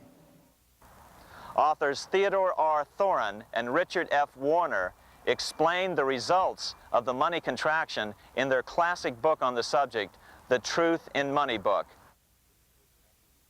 The hard times which occurred after the Civil War could have been avoided if the greenback legislation had continued as President Lincoln had intended. Instead, there were a series of money panics, what we call recessions, which put pressure on Congress to enact legislation to place the banking system under centralized control. Eventually, the Federal Reserve Act was passed on December 23, 1913. In other words, the money changers wanted two things: the reinstitution of a central bank under their exclusive control, and two, an American currency backed by gold. Their strategy was twofold. First of all, cause a series of panics to try to convince the American people that only centralized control of the money supply could provide economic stability.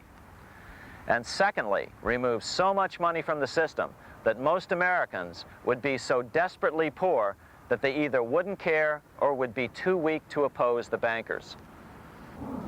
In 1866, there was $1.8 billion in currency in circulation in the United States, about $50.46 per capita. In 1867 alone, $500 million, $500 million, was removed from the U.S. money supply. 10 years later, in 1876, America's money supply was reduced to only $600 million. In other words, 2/3 of America's money had been called in by the bankers. Only $14.60 per capita remained in circulation. 10 years later, the money supply had been reduced to only $400 million, even though the population had boomed. The result was that only $6.67 per capita remained in circulation, a 760% loss in buying power over 20 years. Today, economists try to sell the idea that recessions and depressions are a natural part of something they call the business cycle. The truth is, our money supply is manipulated now just as it was before and after the Civil War. How did this happen? How did money become so scarce? Simple. Bank loans were called in and no new ones were given. In addition, silver coins were melted down. In 1872, a man named Ernest Sed was given 100,000 pounds, about $500,000, by the Bank of England and sent to America to bribe necessary congressmen to get silver demonetized. He was told that if that was not sufficient, to draw an additional 100,000 pounds or as much more as was necessary. The next year, Congress passed the Coinage Act of 1873, and the minting of silver dollars abruptly stopped. In fact, Representative Samuel Hooper, who introduced the bill in the House, acknowledged that Mr. Sed actually drafted the legislation. But it gets even worse than that.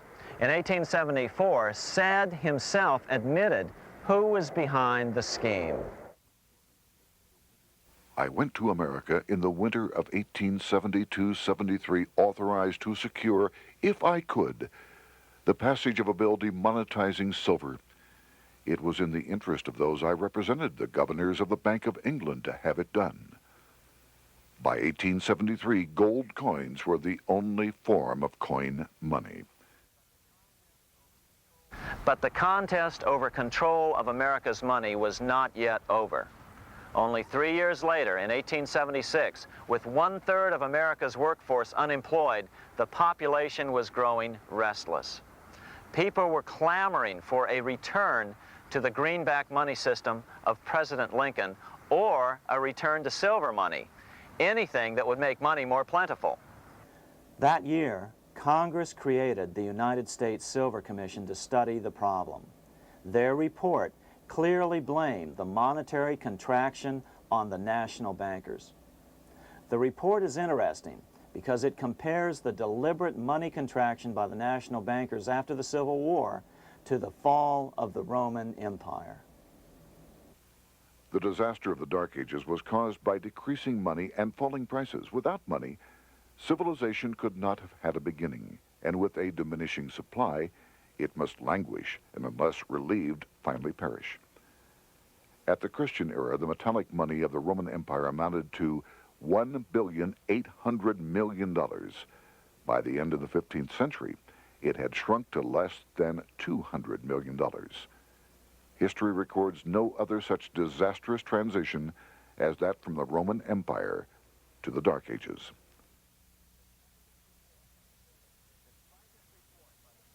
Despite this report by the Silver Commission, Congress took no action. The next year, 1877, riots broke out from Pittsburgh to Chicago. The torches of starving vandals lit up the sky. The bankers huddled to decide what to do. They decided to hang on. Now that they were back in control to a certain extent, they were not about to give it up. At the meeting of the American Bankers Association that year, they urged their membership to do everything in their power to put down the notion of a return to greenbacks. The ABA Secretary, James Buell, authored a letter to the members which blatantly called on the banks to subvert not only Congress, but the press. It is advisable to do all in your power to sustain such prominent daily and weekly newspapers, especially the agricultural and religious press, as will oppose the greenback issue of paper money, and that you will also withhold patronage from all applicants who are not willing to oppose the government issue of money. To repeal the act creating banknotes or to restore to circulation the government issue of money will be to provide the people with money and will therefore seriously affect our individual profits as bankers and lenders. See your congressman at once and engage him to support our interest that we may control legislation. As political pressure mounted in Congress for change, the press tried to turn the American people away from the truth. The New York Tribune put it this way on January 10th, 1878. "The capital of the country is organized at last, and we will see whether Congress will dare to fly in its face." But it didn't work entirely. On February 28, 1878, Congress passed the Sherman Law, allowing the minting of a limited number of silver dollars, ending the 5-year hiatus. This did not end gold backing of the currency, however, nor did it completely free silver. Previous to 1873, anyone who brought silver to the U.S. Mint could have it struck into silver dollars free of charge. No longer. But at least some money began to flow back into the economy again. With no further threat to their control, the bankers loosened up on loans, and the post-Civil War depression was finally ended. 3 years later, the American people elected Republican James Garfield president. Garfield understood how the economy was being manipulated. As a congressman, he had been chairman of the Appropriations Committee and was a member of Banking and Currency. After his inauguration, he slammed the money changers publicly in 1881. Whoever controls the volume of money in any country is absolute master of all industry and commerce. And when you realize that the entire system is very easily controlled, one way or another, by a few powerful men at the top, you will not have to be told how periods of inflation and depression originate. Unfortunately, within a few weeks of making this statement, on July 2nd of 1881, President Garfield was assassinated.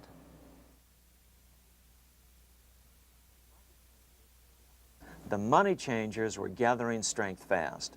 They began a periodic fleecing of the flock, as they called it, by creating economic booms followed by further depressions so they could buy up thousands of homes and farms for pennies on the dollar. In 1891, the money changers prepared to take the American economy down again, and their methods and motives were laid out with shocking clarity in a memo sent out by the American Bankers Association, the ABA, an organization in which most bankers were members. Notice that this memo called for bankers to create a depression on a certain date 3 years in the future. According to the congressional record, here's how it read in part. On September 1st, 1894, we will not renew our loans under any consideration. On September 1st, we will demand our money. We will foreclose and become mortgagees in possession. We can take 2/3 of the farms west of the Mississippi and thousands of them east of the Mississippi as well at our price. Then the farmers will become tenants, as in England. These depressions could be controlled because America was on the gold money standard. Since gold is scarce, it's one of the easiest commodities to manipulate. People wanted silver money legalized again so they could escape the stranglehold the money changers had on gold money. People wanted silver money reinstated, reversing Mr. Said's Act of 1873, by then called the Crime of '73. By 1896, the issue of more silver money had become the central issue in the presidential campaign. William Jennings Bryan, a senator from Nebraska, ran for president as a Democrat on the free silver issue. At the Democratic National Convention in Chicago, he made an emotional speech which won him the nomination entitled Crown of Thorns and Cross of Gold. Though Bryan was only 36 years old at the time, this speech is widely regarded as the most famous oration ever made before a political convention. In the dramatic conclusion, Bryan said, "We will answer their demand for a gold standard by saying to them, you shall not press down upon the brow of labor this crown of thorns. You shall not crucify mankind upon a cross of gold." The bankers lavishly supported the Republican candidate, William McKinley, who favored the gold standard. The resulting contest was amongst the most fiercely contested presidential races in American history. Bryan made over 600 speeches in 27 states. The McKinley campaign got manufacturers and industrialists to inform their employees that if Bryan were elected, all factories and plants would close and there would be no work. The ruse succeeded. McKinley beat Bryan by a small margin. Bryan ran for president again in 1900 and in 1908, but fell short each time. During the 1912 Democratic Convention, Bryan was a powerful figure who helped Woodrow Wilson win the nomination. When Wilson became president, he appointed Bryan as Secretary of State, but Bryan soon became disenchanted with the Wilson administration. Bryan served only 2 years in the Wilson administration before resigning in 1915 over the highly suspicious sinking of the Lusitania, the event which was used to drive America into World War I. Although William Jennings Bryan never gained the presidency, his efforts delayed the money changers for 17 years from attaining their next goal, a new, privately owned central bank for America.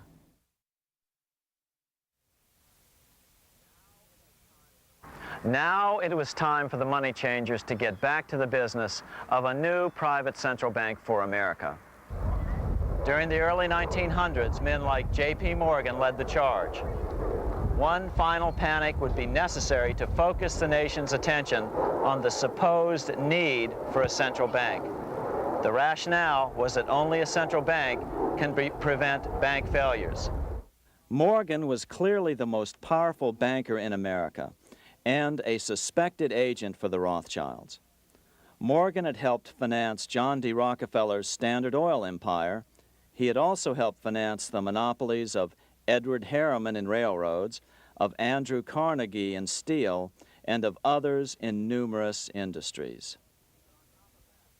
But on top of that, J.P. Morgan's father, Junius Morgan, had been America's financial agent to the British.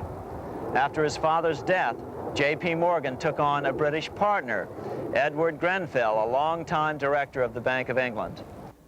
In fact, upon Morgan's death, his estate contained only a few $1 million. The bulk of the securities most people thought he owned were in fact owned by others. In 1902, President Theodore Roosevelt allegedly went after Morgan and his friends by using the Sherman Antitrust Act to try to break up their industrial monopolies.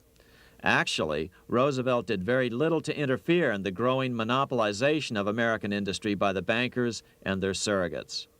For example, Roosevelt supposedly broke up the Standard Oil monopoly, but it wasn't really broken at all. It was merely divided into 7 corporations, all still controlled by the Rockefellers. The public was aware of this thanks to political cartoonists like Thomas Nast, who referred to the bankers as the money trust. By 1907, the year after Teddy Roosevelt's re-election, Morgan decided it was time to try for a central bank again. Using their combined financial muscle, Morgan and his friends were secretly able to crash the stock market. Thousands of small banks were vastly overextended. Some had reserves of less than 1% thanks to the fractional reserve principle. Within days, bank runs were commonplace across the nation. Now Morgan stepped into the public arena and offered to prop up the faltering American economy by supporting failing banks with money he manufactured out of nothing. It was an outrageous proposal, far worse than even fractional reserve banking, but Congress let him do it. Morgan manufactured $200 million worth of this completely reserveless private money and bought things with it, paid for services with it, and sent some of it to his branch banks to lend out at interest. His plan worked. Soon, the public regained confidence in money in general and quit hoarding their currency. But as a result, banking power was further consolidated into the hands of a few large banks. By 1908, the panic was over, and Morgan was hailed as a hero by the president of Princeton University, a man by the name of Woodrow Wilson. All this trouble could be averted if we appointed a committee of 6 or 7 public-spirited men like J.P. Morgan to handle the affairs of our country. Economics textbooks would later explain that the creation of the Federal Reserve System was the direct result of the Panic of 1907. Quote, "With its alarming epidemic of bank failures, the country was fed up once and for all with the anarchy of unstable private banking," close quote. But Minnesota Congressman Charles A. Lindbergh Sr., the father of the famous aviator Lucky Lindy, later explained that the Panic of 1907 was really just a scam. Those not favorable to the money trust could be squeezed out of business and the people frightened into demanding changes in the banking and currency laws which the money trust would frame. So, since the passage of the National Bank Act of 1863, the money changers had been able to create a series of booms and busts. The purpose was not only to fleece the American public of their property, but to later claim that the banking system was basically so unstable that it had to be consolidated into a central bank once again.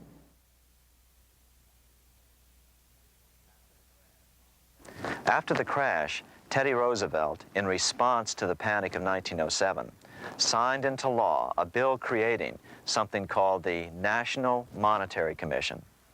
The commission was to study the banking problem and make recommendations to Congress. Of course, the commission was packed with Morgan's friends and cronies. The chairman was a man named Senator Nelson Aldrich from Rhode Island. Aldrich represented the Newport, Rhode Island homes of America's richest banking families.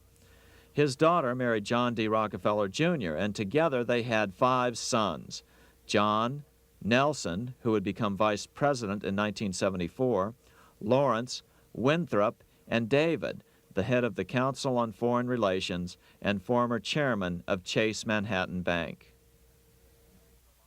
As soon as the National Monetary Commission was set up, Senator Aldrich immediately embarked on a 2-year tour of Europe, where he consulted at length with the private central bankers in England, France, and Germany. The total cost of his trip alone to the taxpayers was $300,000, an astronomical sum in those days. Shortly after his return, on the evening of November 22, 1910, some of the wealthiest and most powerful men in America boarded Senator Aldrich's private rail car and in the strictest secrecy journeyed to this place, Jekyll Island, off the coast of Georgia. With the group came Paul Warburg. Warburg had been given a $500,000 per year salary to lobby for the passage of a privately owned central bank in America by the investment firm Kuhn, Loeb and Company.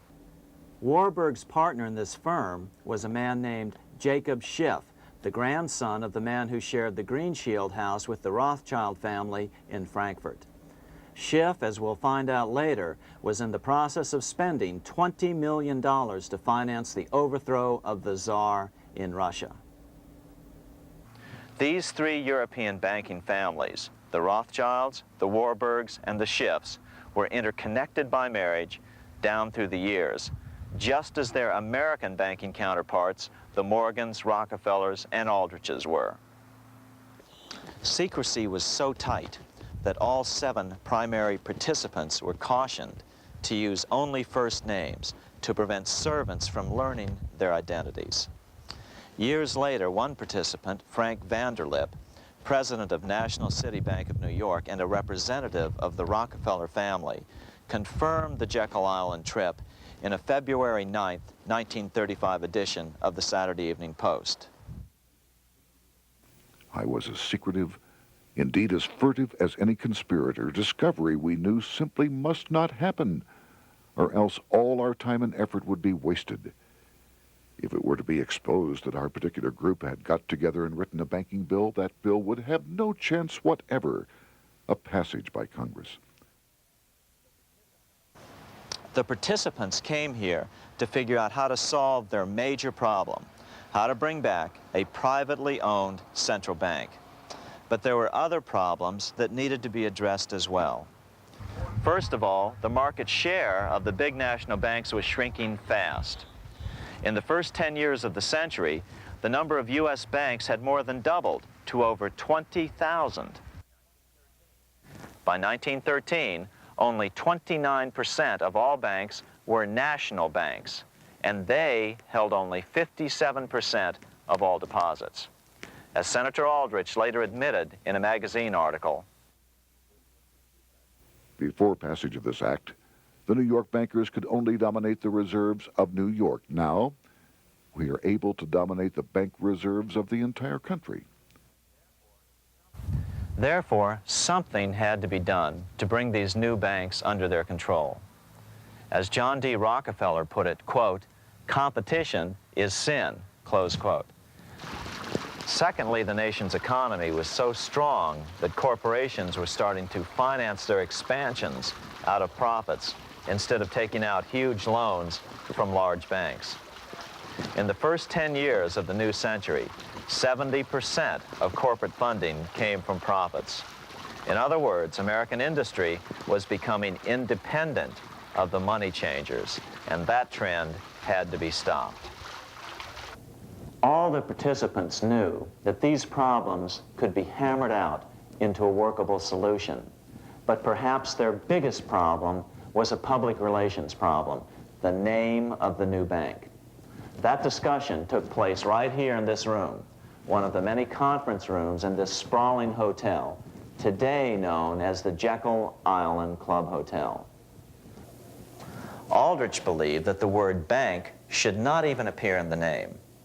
Warburg wanted to call the legislation the National Reserve Bill or the Federal Reserve Bill.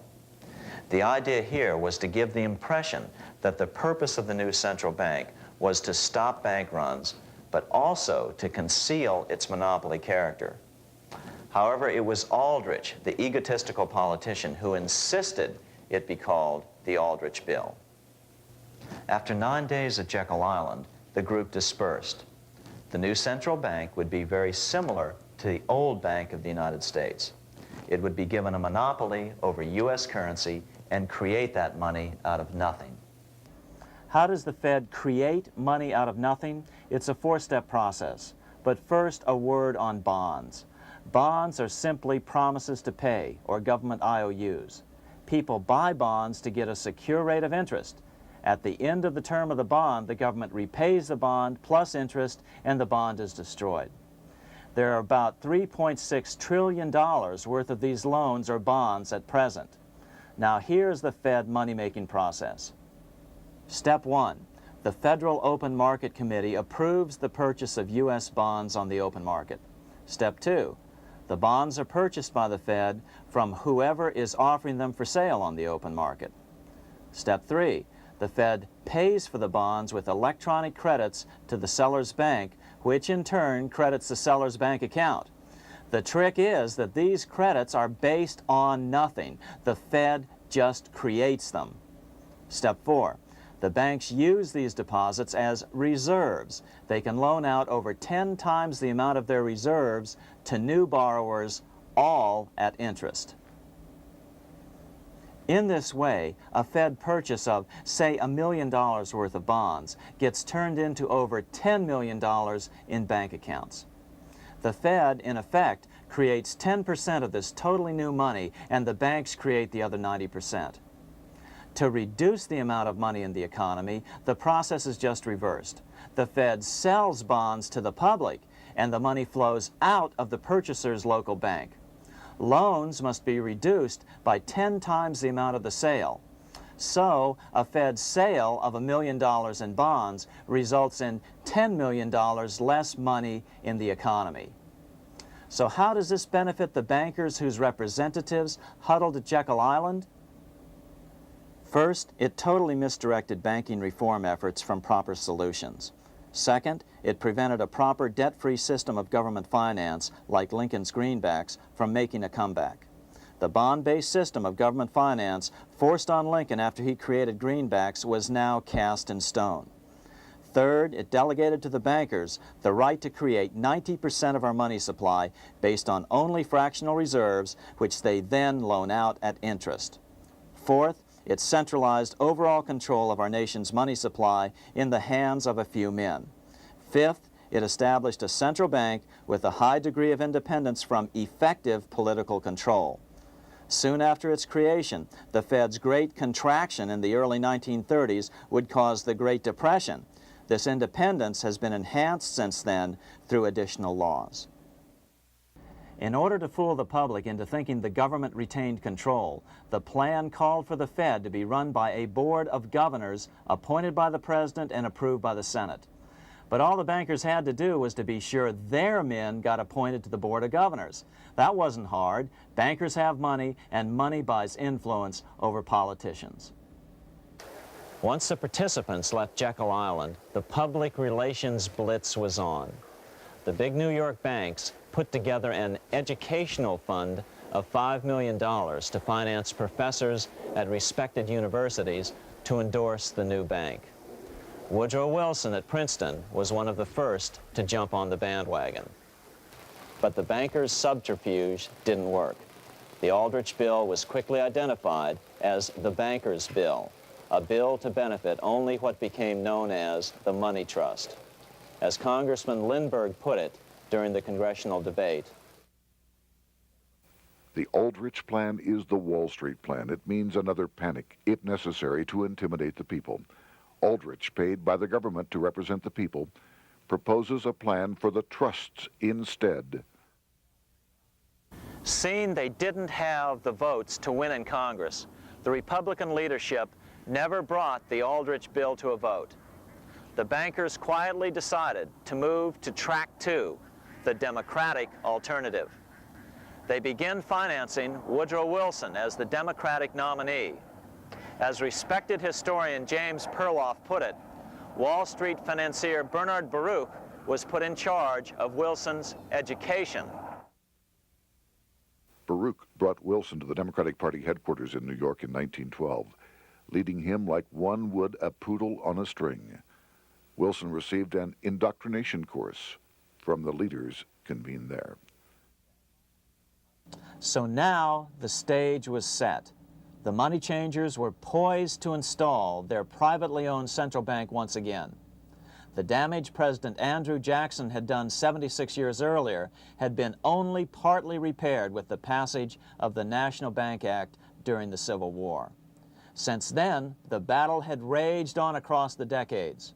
The Jacksonians became the greenbackers, who became the hardcore supporters of William Jennings Bryan.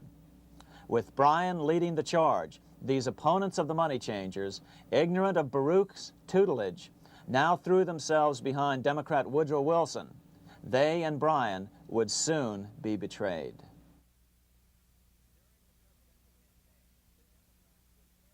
During the presidential campaign, the Democrats were careful to pretend to oppose the Aldrich bill. As Representative Lewis McFadden, himself a Democrat, as well as chairman of the House Banking and Currency Committee, explained it 20 years after the fact. The Aldrich bill was condemned in the platform.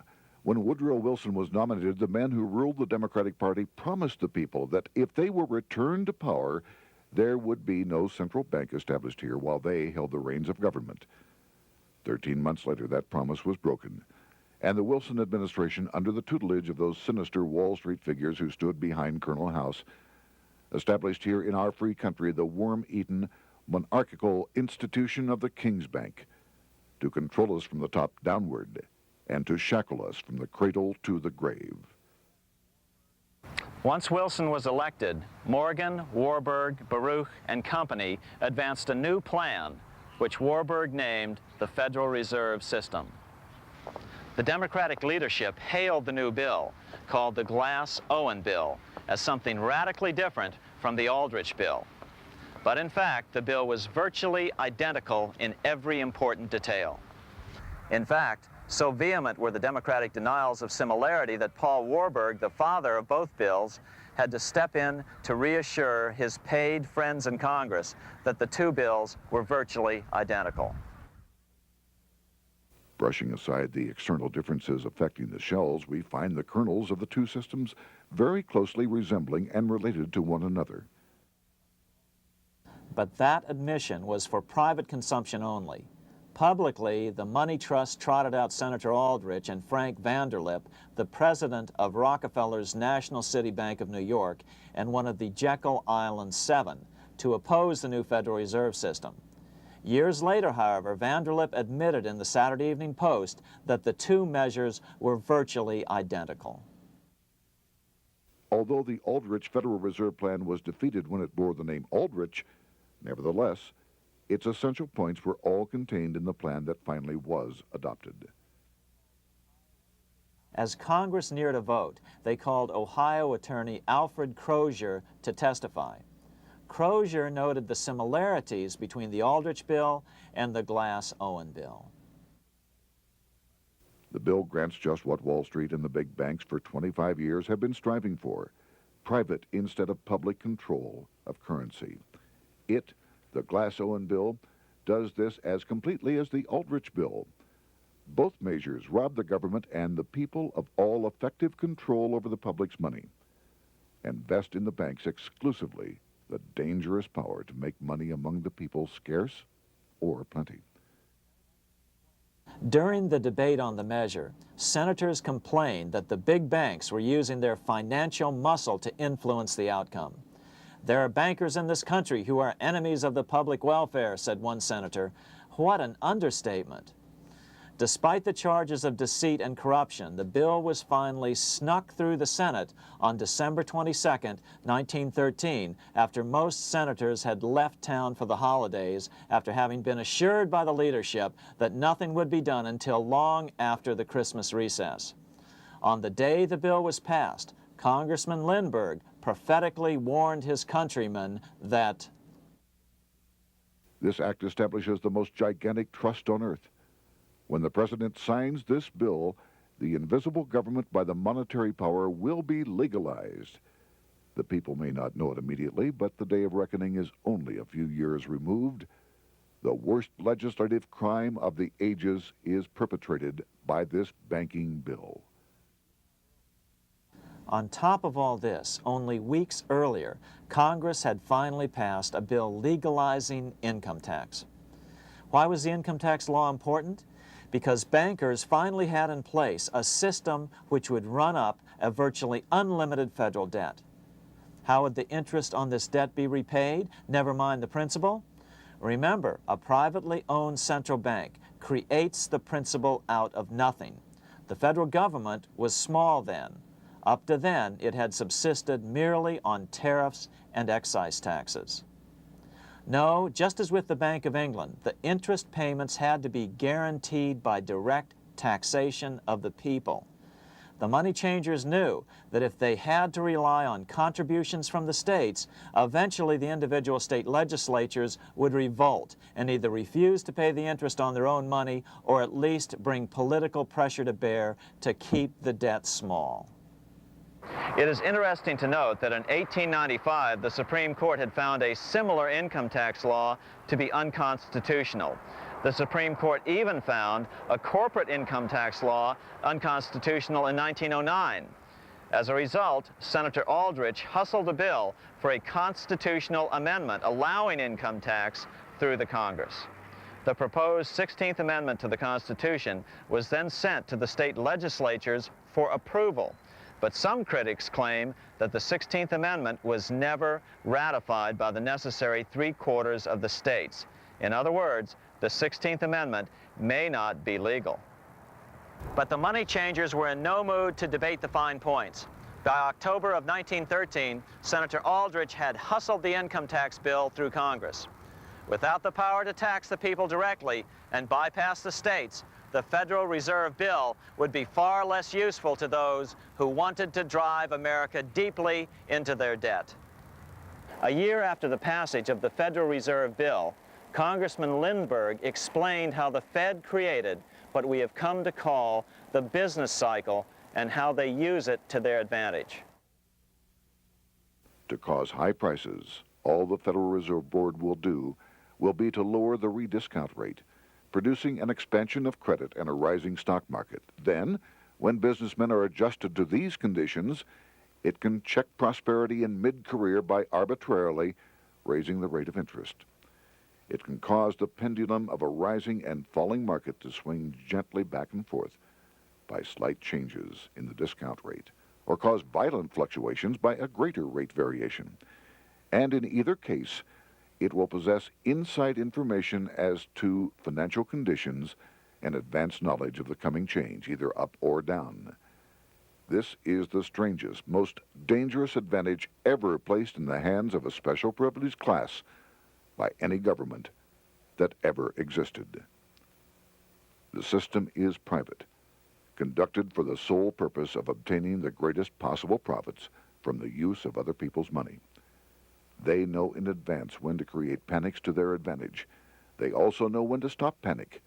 Inflation and deflation work equally well for them when they control finance. Congressman Lindbergh was correct on all points. What he didn't realize was that most European nations had already fallen prey to the central bankers decades or centuries earlier. But he also mentions the interesting fact that only 1 year later, the Fed had cornered the market in gold. This is how he put it, quote, "Already, the Federal Reserve banks have cornered the gold and gold certificates," close quote. But Congressman Lindbergh was not the only critic of the Fed. Congressman Lewis McFadden, the chairman of the House Banking and Currency Committee from 1920 to 1931, remarked that the Federal Reserve Act brought about a superstate controlled by international bankers and international industrialists acting together to enslave the world for their own pleasure. Notice how McFadden saw the international character of the stockholders of the Federal Reserve. Another chairman of the House Banking and Currency Committee in the 1960s, Wright Patman from Texas, put it this way. In the United States today, we have in effect two governments.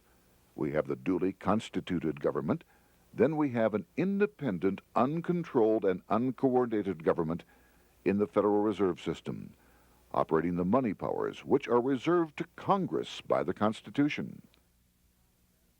Even the inventor of the electric light, Thomas Edison, joined the fray in criticizing the system of the Federal Reserve. If our nation can issue a dollar bond, it can issue a dollar bill. The element that makes the bond good makes the bill good also. The difference between the bond and the bill is the bond lets money brokers collect twice the amount of the bond and an additional 20%, whereas the currency pays nobody but those who contribute directly in some useful way. It is absurd to say that our country can issue $30 million in bonds and not $30 million in currency. Both are promises to pay, but one promise fattens the usurers, and the other helps the people. 3 years after the passage of the Federal Reserve Act, even President Wilson began to have second thoughts about what had been unleashed during his first term in office. We have come to be one of the worst ruled, one of the most completely controlled governments in the civilized world, no longer a government of free opinion, no longer a government by a vote of the majority, but a government by the opinion and duress of a small group of dominant men. Some of the biggest men in the United States in the field of commerce and manufacture are afraid of something. They know that there is a power somewhere so organized, so subtle, so watchful, so interlocked, so complete, so pervasive, that they had better not speak above their breath when they speak in condemnation of it. Before his death in 1924, President Wilson realized the full extent of the damage he had done to America when he confessed, "I have unwittingly ruined my government." So finally, the money changers, those who profit by manipulating the amount of money in circulation, had their privately owned central bank installed again in America.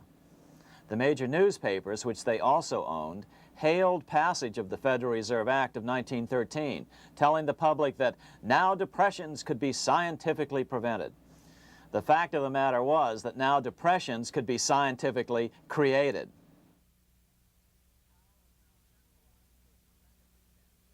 Power was now centralized to a tremendous extent. Now it was time for a war, a really big war. In fact, the First World War.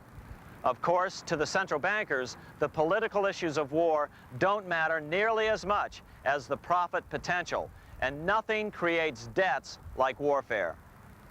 England was the best example at that time. During the 119-year period between the founding of the Bank of England and Napoleon's defeat at Waterloo, England had been at war for 56 years, and much of the remaining time she'd been preparing for war.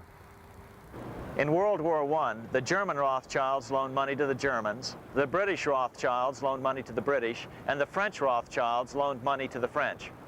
In America, J.P. Morgan was the sales agent for war materials to both the British and the French.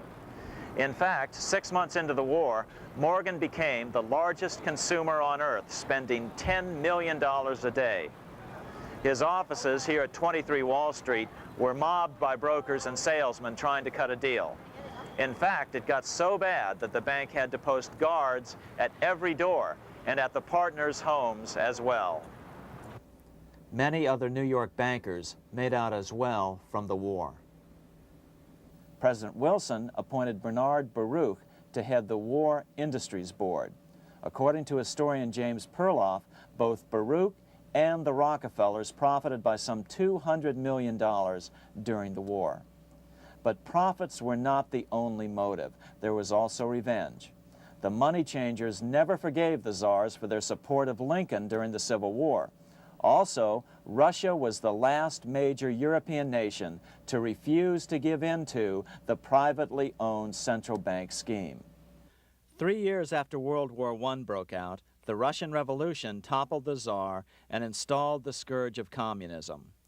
Jacob Schiff of Kuhn-Loeb and Company bragged from his deathbed that he had spent $20 million towards the defeat of the Tsar.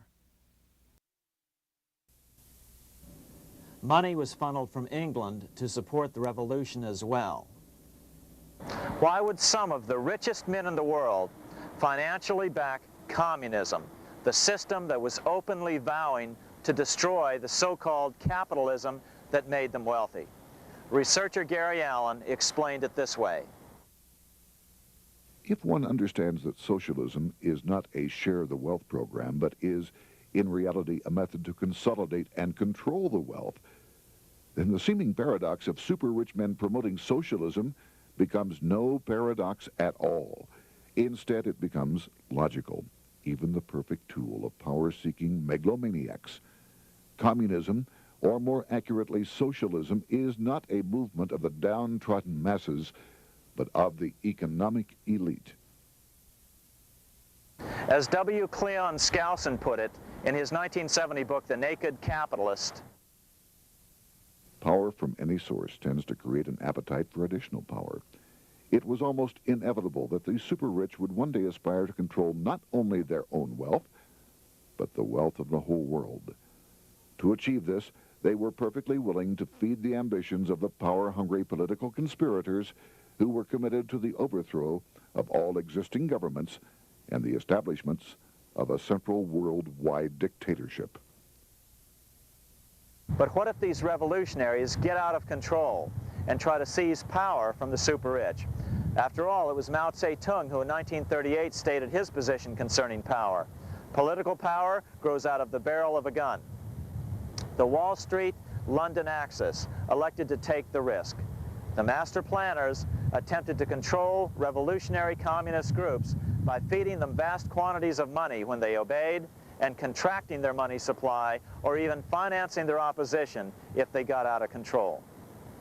Lenin began to understand that although he was the absolute dictator of the new Soviet Union, he was not pulling the financial strings. Someone else was silently in control. The state does not function as we desired. The car does not obey. A man is at the wheel and seems to lead it, but the car does not drive in the desired direction. It moves as another force wishes.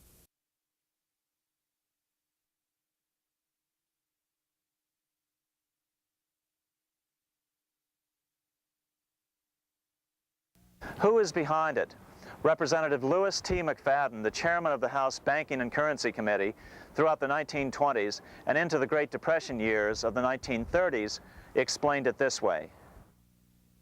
The course of Russian history has indeed been greatly affected by the operations of international bankers. The Soviet government has been given United States Treasury funds by the Federal Reserve Board, acting through the Chase Bank. England has drawn money from us through the Federal Reserve banks and has relent it at high rates of interest to the Soviet government.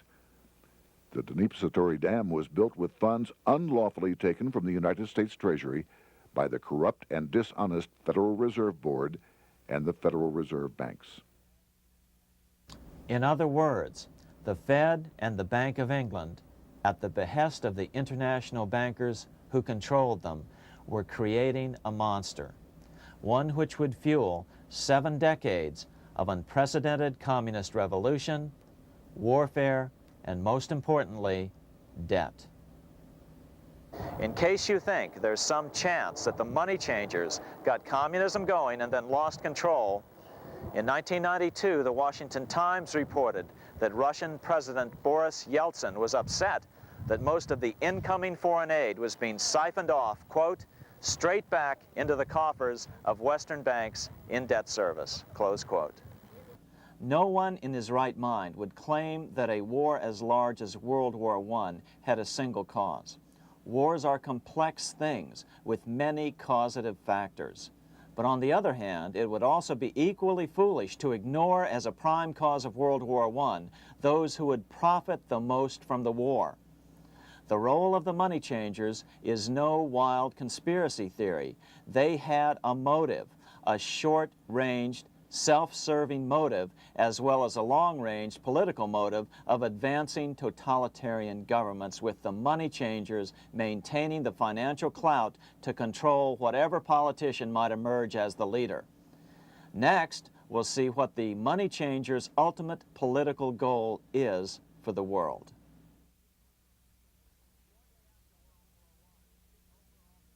Shortly after World War I, the overall political agenda of the money changers began to be clear.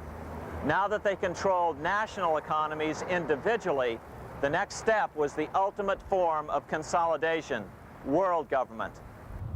The new world government proposal was given top priority at the Paris Peace Conference after World War I. It was called the League of Nations, but much to the surprise of Paul Warburg and Bernard Baruch, who attended the peace conference with President Wilson, the world was not yet ready to dissolve national boundaries. Nationalism still beats strong in the human breast. For example, Lord Curzon, the British Foreign Secretary, called the League of Nations a good joke, even though it was the stated policy of the British government to support it. To the humiliation of President Wilson, the U.S. Congress wouldn't ratify the League either, despite the fact that it had been ratified by many other nations. Without money flowing from the U.S. Treasury, the League died. After World War I, the American public had grown tired of the internationalist policies of Democrat Woodrow Wilson. In the presidential election of 1920, Republican Warren Harding won a landslide victory with over 60% of the vote. Harding was an ardent foe of both Bolshevism and the League of Nations. His election, which opened a 12-year run of Republican presidents in the White House, led to an unprecedented era of prosperity known as the Roaring Twenties. Despite the fact that the war had brought America a debt 10 times larger than its Civil War debt, still the American economy surged. Gold had poured into the country during the war, and it continued to do so afterwards. In the early 1920s, the governor of this bank, the Federal Reserve Bank of New York, a man named Benjamin Strong, met frequently with the secretive and eccentric governor of the Bank of England, Montague Norman. Norman was determined to replace the gold England had lost to the U.S. during World War I and return the Bank of England to its former position of dominance in world finance. On top of that, rich with gold, the American economy might get out of control again, just like it had done after the Civil War. During the next 8 years, under the presidencies of Harding and Coolidge, the huge federal debt built up during World War I was cut by 38%, down to $16 billion, the greatest percentage drop in U.S. history. During the election of 1920, Warren Harding and Calvin Coolidge ran against James Cox, the governor of Ohio, and the little-known Franklin D. Roosevelt, who had previously risen to no higher post than President Wilson's Assistant Secretary of the Navy. After his inauguration, Harding moved quickly to formally kill the League of Nations. Then he quickly moved to reduce domestic taxes while raising tariffs to record heights. Now, this was a revenue policy of which most of the founding fathers would certainly have approved. His second year in office, Harding took ill on a train trip in the West and suddenly died. Although no autopsy was performed, the cause was said to be either pneumonia or food poisoning. When Coolidge took over, he continued Harding's domestic economic policy of high tariffs on imports while cutting income taxes. As a result, the economy grew at such a rate that net revenue still increased. Now that had to be stopped. So just as they'd done so frequently before, the money changers decided it was time to crash the American economy. The Federal Reserve began flooding the country with money. They increased the money supply by 62% during these years. Money was plentiful. This is why it was known as the Roaring Twenties. Before his death in 1919, former President Teddy Roosevelt warned the American people what was going on. As reported in the March 27, 1922 edition of the New York Times, Roosevelt said, "These international bankers and Rockefeller Standard Oil interests control the majority of newspapers and the columns of these papers to club into submission or drive out of public office officials who refuse to do the bidding of the powerful, corrupt cliques which compose the invisible government." Just one day before, in the New York Times, the mayor of New York, John Hylan, quoted Roosevelt and blasted those he saw as taking control of America, its political machinery, and its press. The warning of Theodore Roosevelt has much timeliness today, for the real menace of our republic is this invisible government which, like a giant octopus, sprawls its slimy length over city, state, and nation. It seizes in its long and powerful tentacles our executive officers, our legislative bodies, our schools, our courts, our newspapers, and every agency created for the public protection. To depart from mere generalizations, let me say that at the head of this octopus are the Rockefeller Standard Oil interest and a small group of powerful banking houses generally referred to as the international bankers. The little coterie of powerful international bankers virtually run the United States government for their own selfish purposes.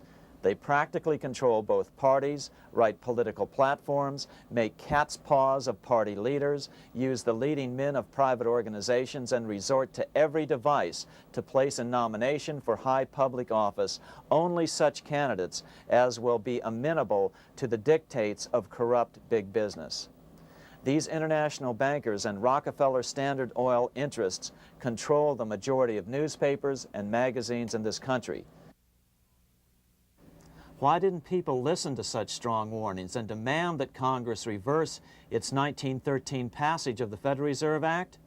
Because remember, it was the 1920s. A steady increase in bank loans contributed to a rising market. In other words, just as it is today, in times of prosperity, no one wants to worry about economic issues. But there was a dark side to all this prosperity. Businesses expanded and became strung out on credit. Speculation in the booming stock market became rampant. Although everything looked rosy, it was a castle made of sand. When all was in readiness, in April of 1929, Paul Warburg, the father of the Federal Reserve, sent out a secret advisory warning his friends that a collapse and nationwide depression was certain. In August of 1929, the Fed began to tighten money. It is not a coincidence that the biographies of all the Wall Street giants of that era, John D. Rockefeller, J.P. Morgan, Bernard Baruch, etc., all marvel that they got out of the stock market just before the crash and put all their assets in cash or gold. On October 24th, 1929, the big New York bankers called in their 24-hour broker call loans. This meant that both stockbrokers and customers had to dump their stocks on the market to cover their loans, no matter what price they had to sell them for. As a result, the market tumbled, and that day was known as Black Thursday. According to John Kenneth Galbraith, writing in The Great Crash, 1929, at the height of the selling frenzy, Bernard Baruch brought Winston Churchill into the visitors' gallery of the New York Stock Exchange here to witness the panic and impress him with his power over the wild events down on the floor. Congressman Louis McFadden, chairman of the House Committee on Banking and Currency from 1920 to 1931, knew who to blame. He accused the Fed and the international bankers of orchestrating the crash. It was not accidental. It was a carefully contrived occurrence. The international bankers sought to bring about a condition of despair here so that they might emerge as rulers of us all. But McFadden went even farther. He openly accused them of causing the crash in order to steal America's gold. In February 1931, in the midst of the Depression, he put it this way. I think it can hardly be disputed that the statesmen and financiers of Europe are ready to take almost any means to reacquire rapidly the gold stock which Europe lost to America as the result of World War I. Curtis Dahl, a broker for Lehman Brothers, was on the floor of the New York Stock Exchange the day of the crash. In his 1970 book, FDR, My Exploited Father-in-Law, he explained that the crash was triggered by the planned sudden shortage of call money in the New York money market. Actually, it was the calculated shearing of the public by the world money powers triggered by the planned sudden shortage of call money in the New York money market. Within a few weeks, $3 billion of wealth simply seemed to vanish. Within a year, $40 billion had been lost. But did it really disappear? Or was it simply consolidated in fewer hands? And what did the Federal Reserve do? Instead of moving to help the economy out by quickly lowering interest rates to stimulate the economy, the Fed continued to brutally contract the money supply further, deepening the Depression. Between 1929 and 1933, the Fed reduced the money supply by an additional 33%. Although most Americans have never heard that the Fed was the cause of the Depression, this is well known among top economists. Milton Friedman, the Nobel Prize-winning economist, now of Stanford University, said the same thing in a National Public Radio interview in January of 1996.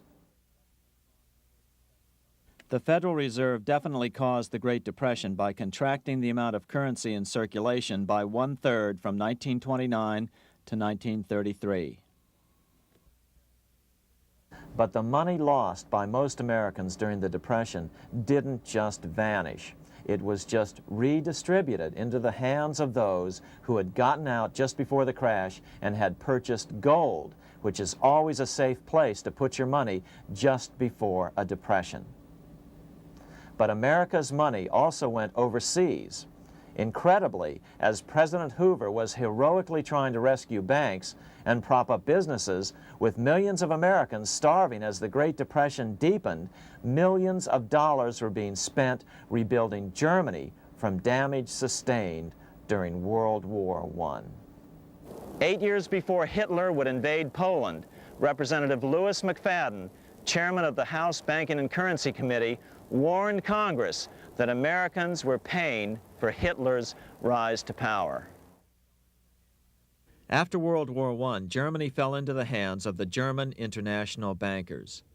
Those bankers bought her, and they now own her lock, stock, and barrel. They have purchased her industries, they have mortgages on her soil, they control her production, they control all her public utilities.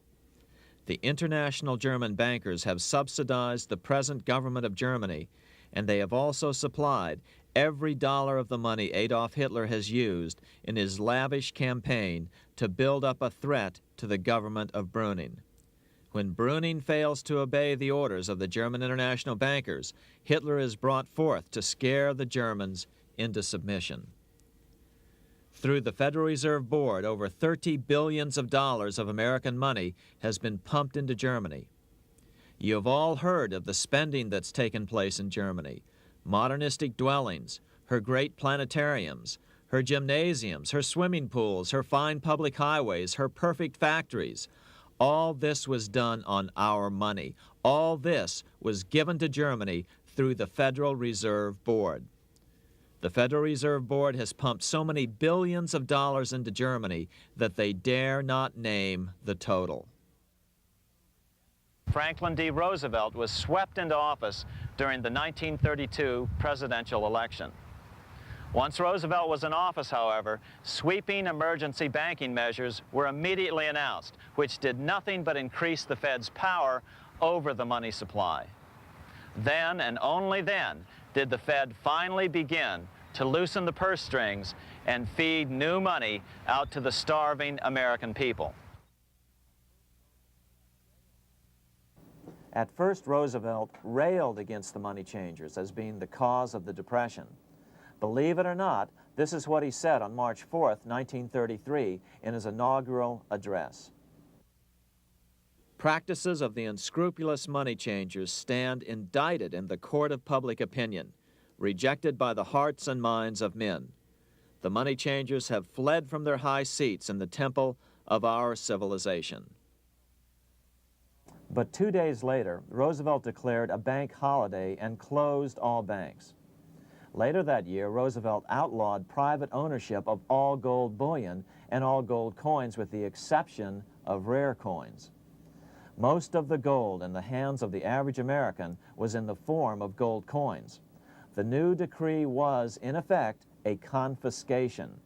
Those who didn't comply risk as much as 10 years in prison and a $10,000 fine, the equivalent of $100,000 today. Out in small-town America, some people didn't trust Roosevelt's order. Many were torn between keeping their hard-earned wealth or obeying the government. Those who did turn in their gold were paid the official price for it, $20.66 per ounce. So unpopular was the confiscation order that no one anywhere in government would take credit for authoring it. No congressman claimed it.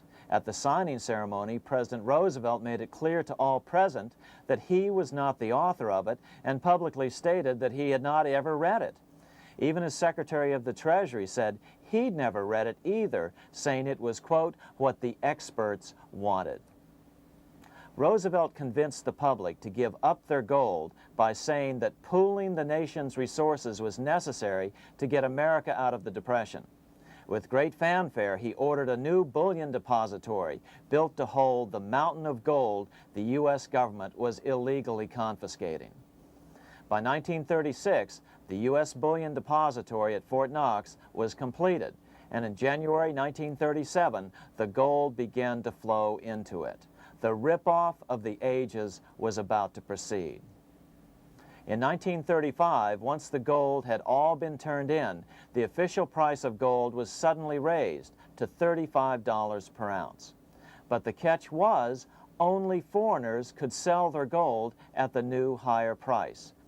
The money changers who had heeded Warburg's note and gotten out of the stock market just before the crash and bought gold at $20.66 per ounce, then shipped it to London, could now bring it back and sell it back to the government, nearly doubling their money while the average American starved.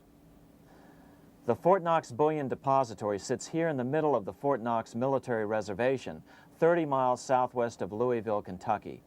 This was as close as we were permitted to get to the depository despite years of letters from members of Congress to allow our film crew inside. The 4-acre grounds immediately surrounding the building are guarded by an electrified steel fence, an open moat, and 4 machine-gun-armed guard pillboxes at the structure's corners. When the gold began arriving on January 13, 1937, there was unprecedented security.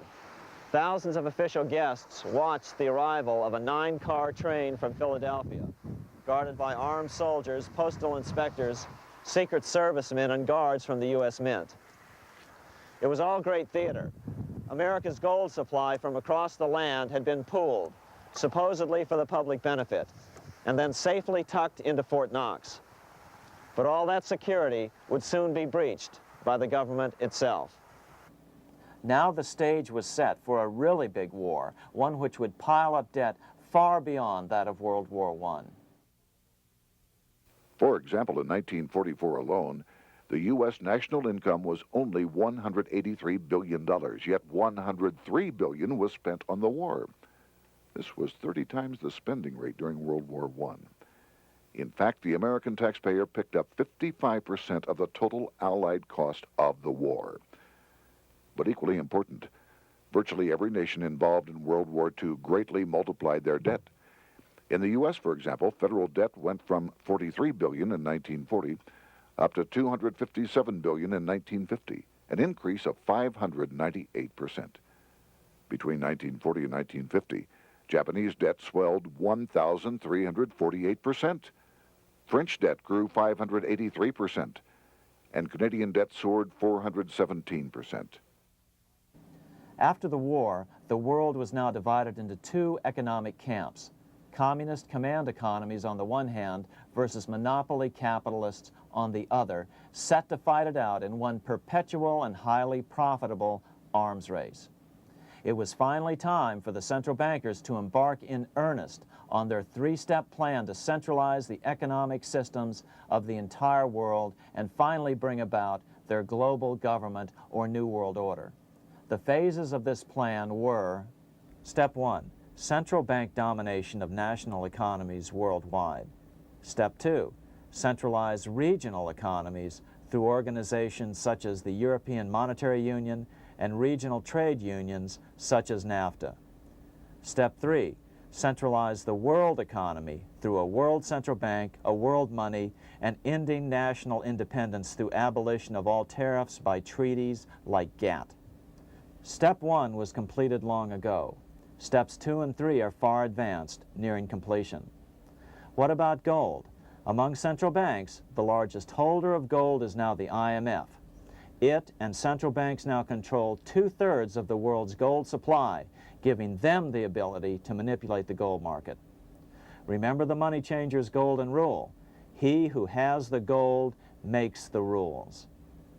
But before we get into solutions to our problem, let's take a look at what happened to all that gold in Fort Knox. Because if we don't understand that the gold has been stolen, we'll allow ourselves to be stampeded into the wrong solution: a gold-backed currency. Most Americans still believe that the gold is still here at Fort Knox. At the end of World War II, Fort Knox contained over 700 million ounces of gold, an incredible 70% of all the gold in the world. How much remains? No one knows. Despite the fact that federal law requires an annual physical audit of Fort Knox gold, the Treasury has consistently refused to conduct one. The truth is that a reliable audit of whatever remains here has not been conducted since President Eisenhower ordered one in 1953. Where did America's gold in Fort Knox go? Over the years, it was sold off to European money changers at the $35 per ounce price. Remember, this was during a time when it was illegal for Americans to buy any of their own gold from Fort Knox. In fact, there was a very infamous case where the Firestone family set up a string of dummy corporations to purchase Fort Knox gold and keep it in Switzerland, never hitting U.S. shores. They were eventually caught, however, and successfully prosecuted. Finally, by 1971, all the pure gold had been secretly removed from Fort Knox, drained back to London. Once the gold was gone from Fort Knox, President Nixon closed the gold window by repealing Roosevelt's Gold Reserve Act of 1934, finally making it legal once again for Americans to buy gold. Naturally, gold prices immediately began to soar. 9 years later, gold sold for $880 per ounce, 25 times what the gold in Fort Knox was sold for. One would think that eventually someone in the government would get wind of what was happening and blow the whistle. The largest fortune in the history of the world stolen. Shades of the old James Bond film, Goldfinger. Well, as a matter of fact, Ian Fleming, the author of the James Bond series, was head of the British counterintelligence service, MI5. Some believe in the intelligence community that he wrote much of his fiction as a warning, as many authors of fiction do. If the removal of all the good delivery gold from Fort Knox can be viewed as a deliberate raid on the U.S. Treasury, then such an operation might well have been years in the making, namely 40 years. Certainly enough time for Fleming to get wind of it and try to prevent it. So just how did the story of the Fort Knox gold robbery get out? It all started with an article in a New York periodical in 1974. The article charged that the Rockefeller family was manipulating the Federal Reserve to sell off Fort Knox gold at bargain basement prices to anonymous European speculators. 3 days later, the anonymous source of the story, Louise Auchincloss Boyer, mysteriously fell to her death from the window of her 10th floor apartment in New York. How would Mrs. Boyer have known of the Rockefeller connection to the Fort Knox gold heist? She was the longtime secretary of Nelson Rockefeller. For the next 14 years, this man, Ed Durrell, a wealthy Ohio industrialist, devoted himself to a quest for the truth concerning the Fort Knox gold. He wrote thousands of letters to over 1,000 government and banking officials, trying to find out how much gold was really left and where the rest of it had gone. Edith Roosevelt, the granddaughter of President Teddy Roosevelt, questioned the actions of the government in a March 1975 edition of the New Hampshire Sunday News. Allegations of missing gold from our Fort Knox vaults are being widely discussed in European financial circles. But what is puzzling is that the administration is not hastening to demonstrate conclusively that there is no cause for concern over our gold treasure, if indeed it is in a position to do so.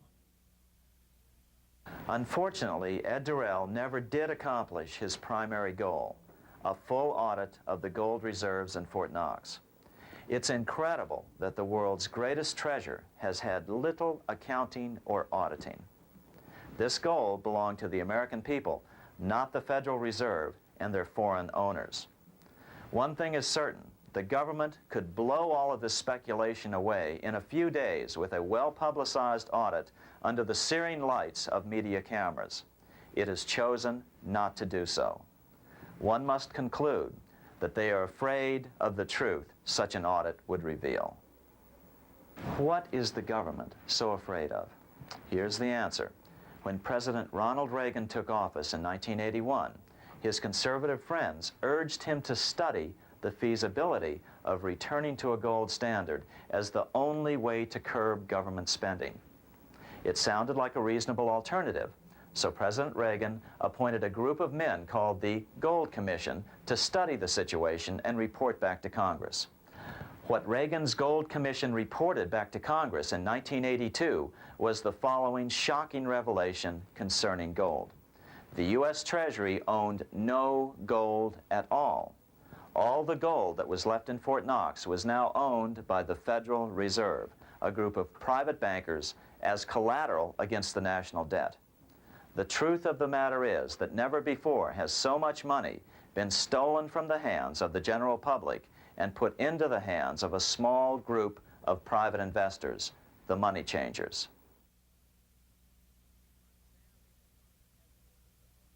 I'm standing in front of the headquarters of the International Monetary Fund located in Washington, D.C.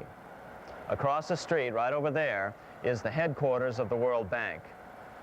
What are these organizations and who controls them? And most importantly, are they about to create a huge worldwide depression? Let us step back in time for a moment to the aftermath of World War I.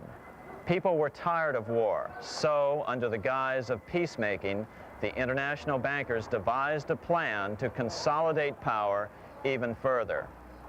Claiming only an international government would stem the tide of world wars, the money changers pushed forward a proposal for world government which stood on three legs. A world central bank to be called the Bank of International Settlements, a world judiciary to be called the World Court located in The Hague, the Netherlands, and a world executive and legislature to be called the League of Nations.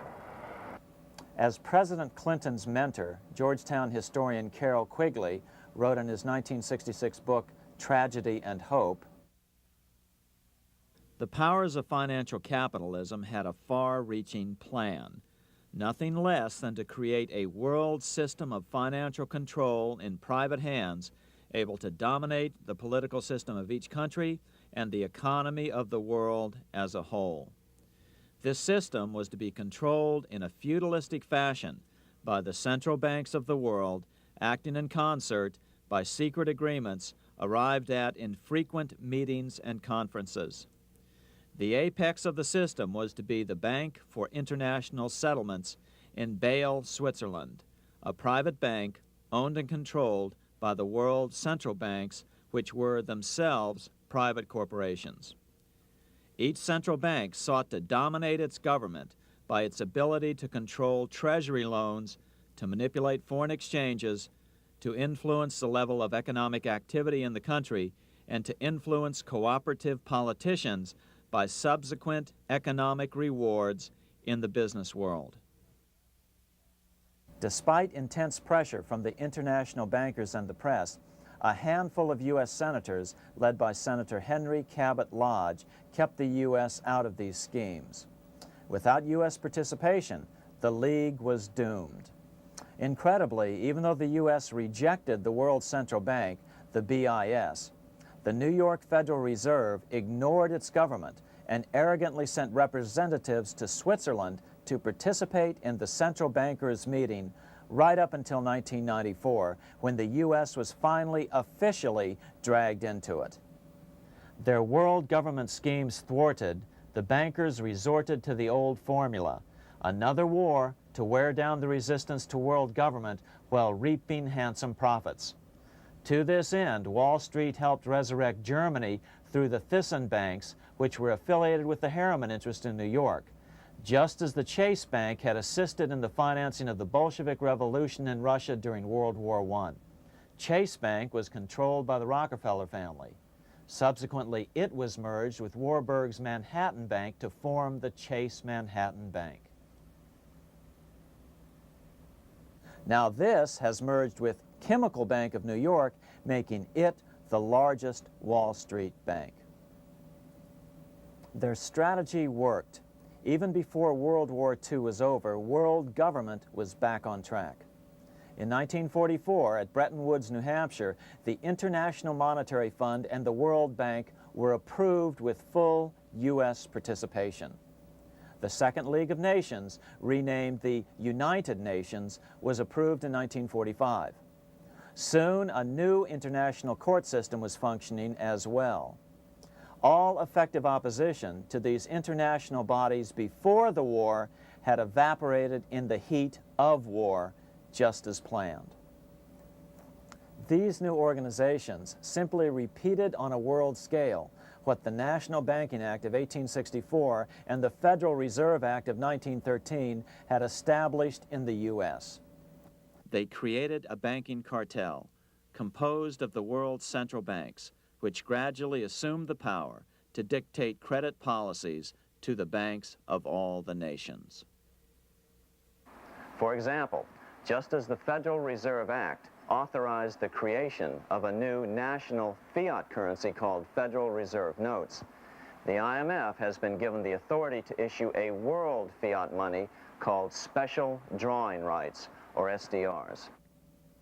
To date, the IMF has created in excess of $30 billion worth of SDRs. Member nations are being pressured to make their currencies fully exchangeable for SDRs. In 1968, Congress approved laws authorizing the Fed to accept SDRs as reserves in the U.S. and to issue Federal Reserve notes in exchange for SDRs. What does that mean? It means that in the U.S., SDRs are already a part of our lawful money. And what about gold? SDRs are already partially backed by gold. And with 2/3 of world gold now in the hands of central banks, the money changers can go about structuring the world's economic future in whichever way they deem most profitable.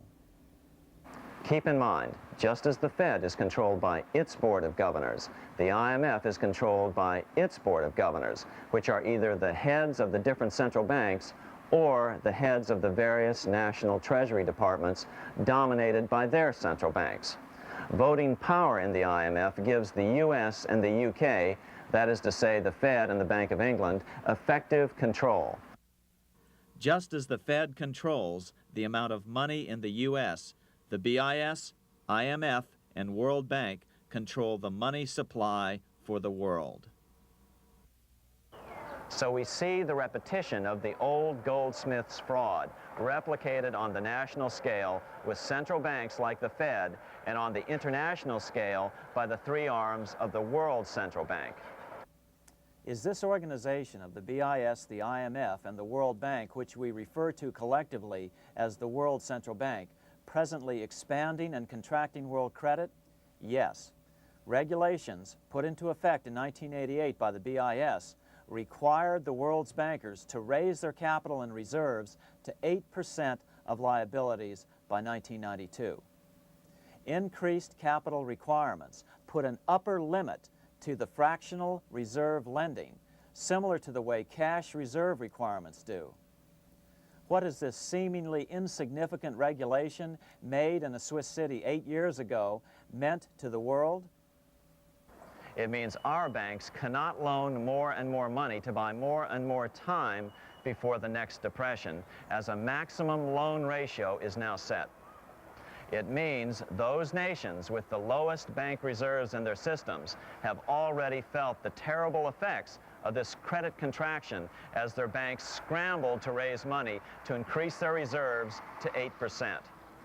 To raise the money, they had to sell stocks, which depressed their stock markets and began the depression first in their countries.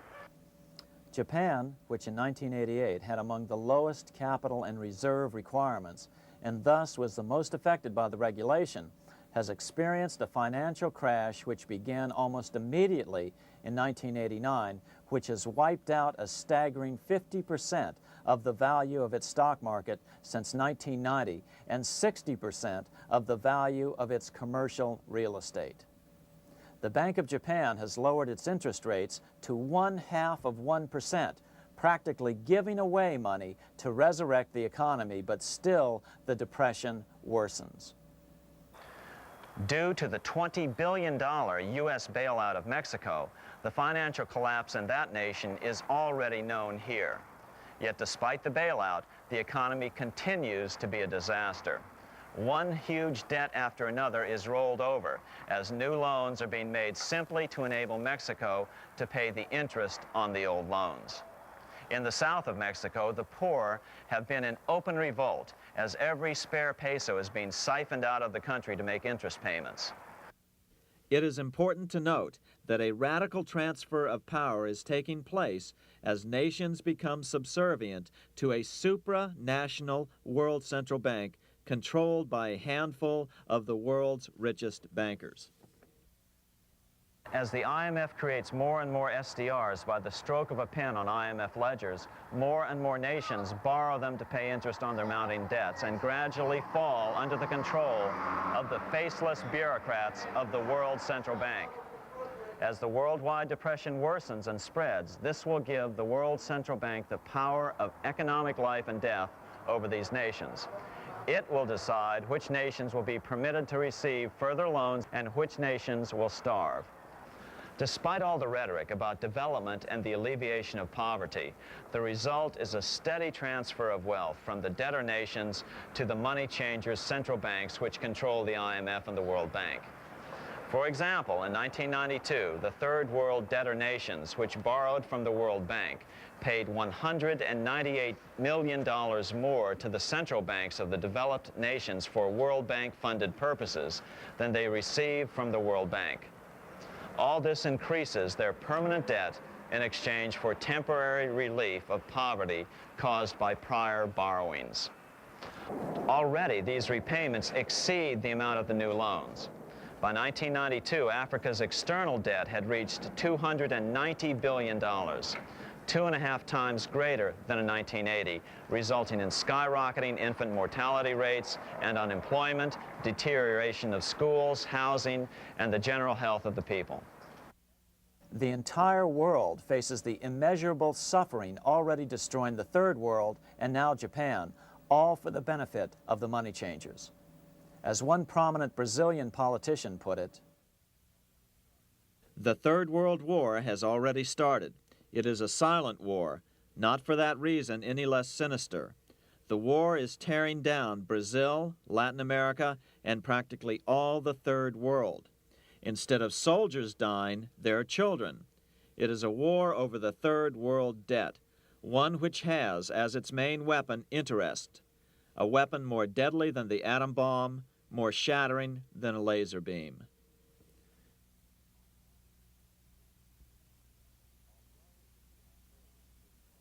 Although it would be absurd to ignore the pivotal role played by influential families such as the Rothschilds, the Warburgs, the Schiffs, the Morgans, and the Rockefellers in any review of the history of central banking and fractional banking, keep in mind, by now, central banks and the large commercial banks are up to 3 centuries old and deeply entrenched in the economic life of many nations. These banks are no longer dependent on clever individuals such as a Nathan Rothschild. Years ago, the question of ownership was important, but no longer. For example, both the Bank of England and the Bank of France were nationalized after World War II, and nothing changed, nothing at all. They endure and continue to grow, now protected by numerous laws, paid politicians, and mortgaged media, untouched by the changing of generations. 3 centuries have given them an aura of respectability. The old school tie is now worn by the 6th generation son, who's been raised in a system that he may never question as he is named to serve on the governing boards of countless philanthropic organizations. To focus attention today on individuals or families, or to attempt to sort out the current holders of power serves little useful purpose and would be a distraction from the cure. The problem is far bigger than that. It is the corrupt banking system that was and is being used to consolidate vast wealth into fewer and fewer hands that is our current economic problem. Change the names of the main players now, and the problem will neither go away nor even miss a beat. Likewise, among the hordes of bureaucrats working in the World Bank, central banks, and international banks, only a tiny fraction have any idea of what's really going on. No doubt they'd be horrified to learn that their work is contributing to the terrible impoverishment and gradual enslavement of mankind to a few incredibly rich plutocrats. So really, there's no use in emphasizing the role of individuals anymore. And the problem even transcends the normal spectrum of political right and left. Both communism and socialism, as well as monopoly capitalism, have been used by the money changers. Today, they profit from either side of the new political spectrum.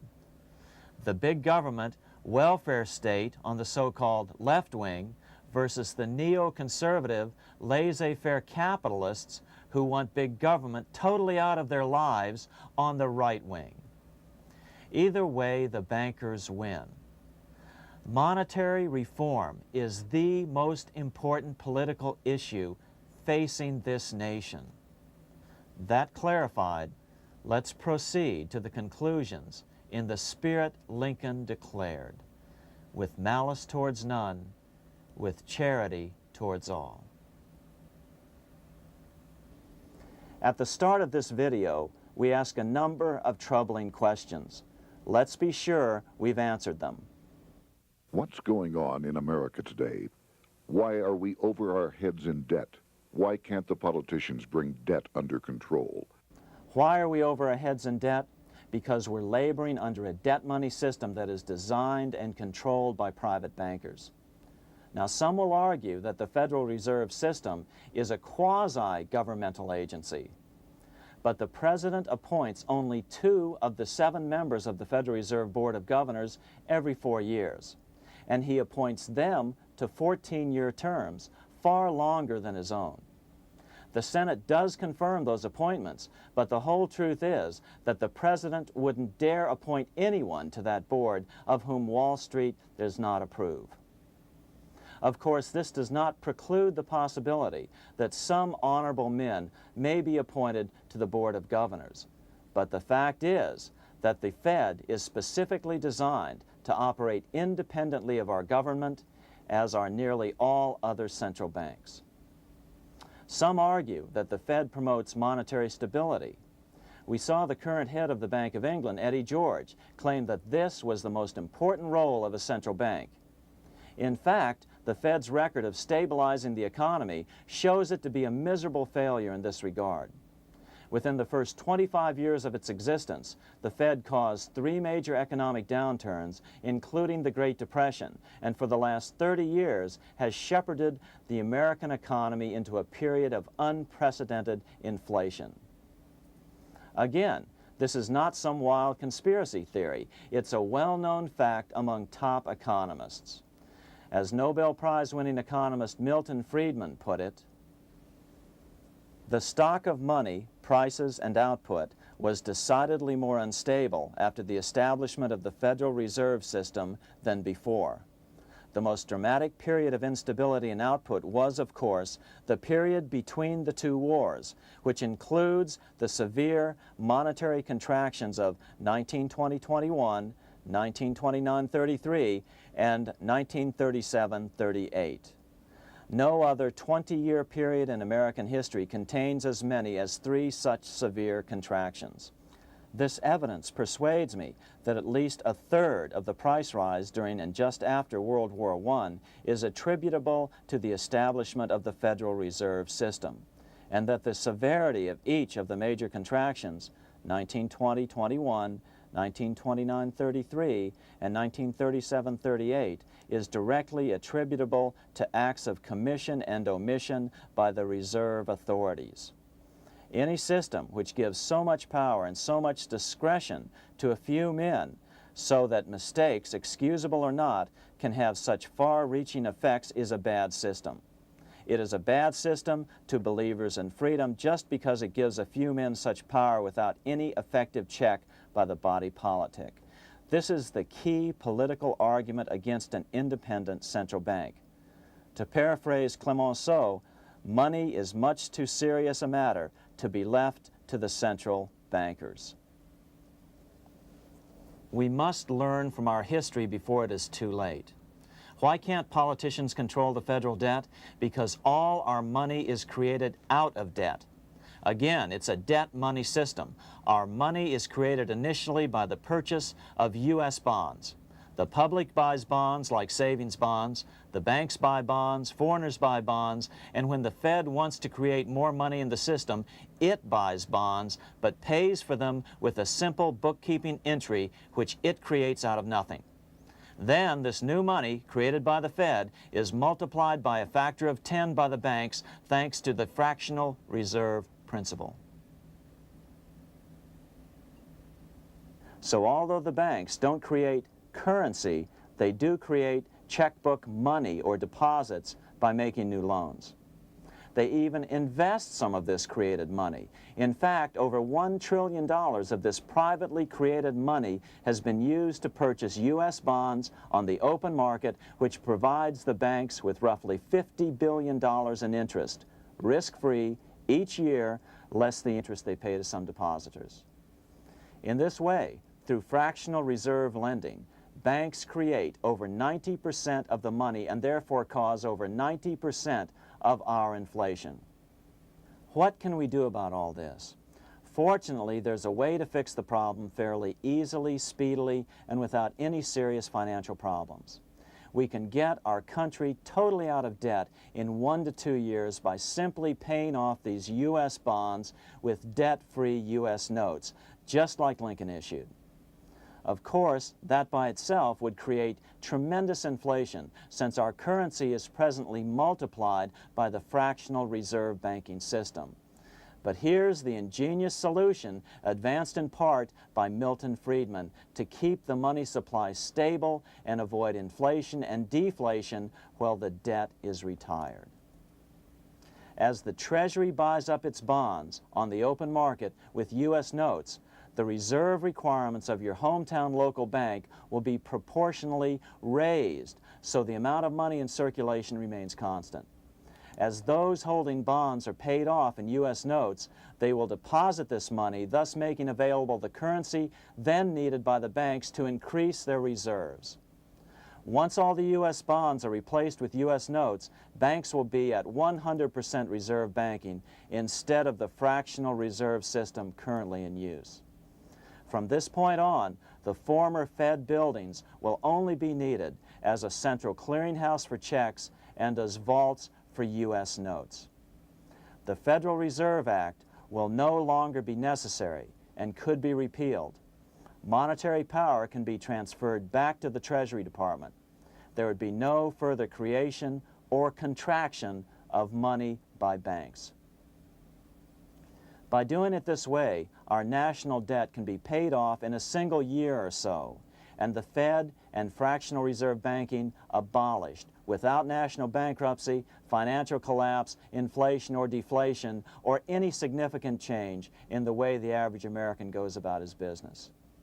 To the average person, the primary difference would be that for the first time since the Federal Reserve Act was passed in 1913, taxes would begin to go down. Now there's a real national blessing for you, rather than for Hamilton's banker friends. Now let's take a look at these proposals in more detail.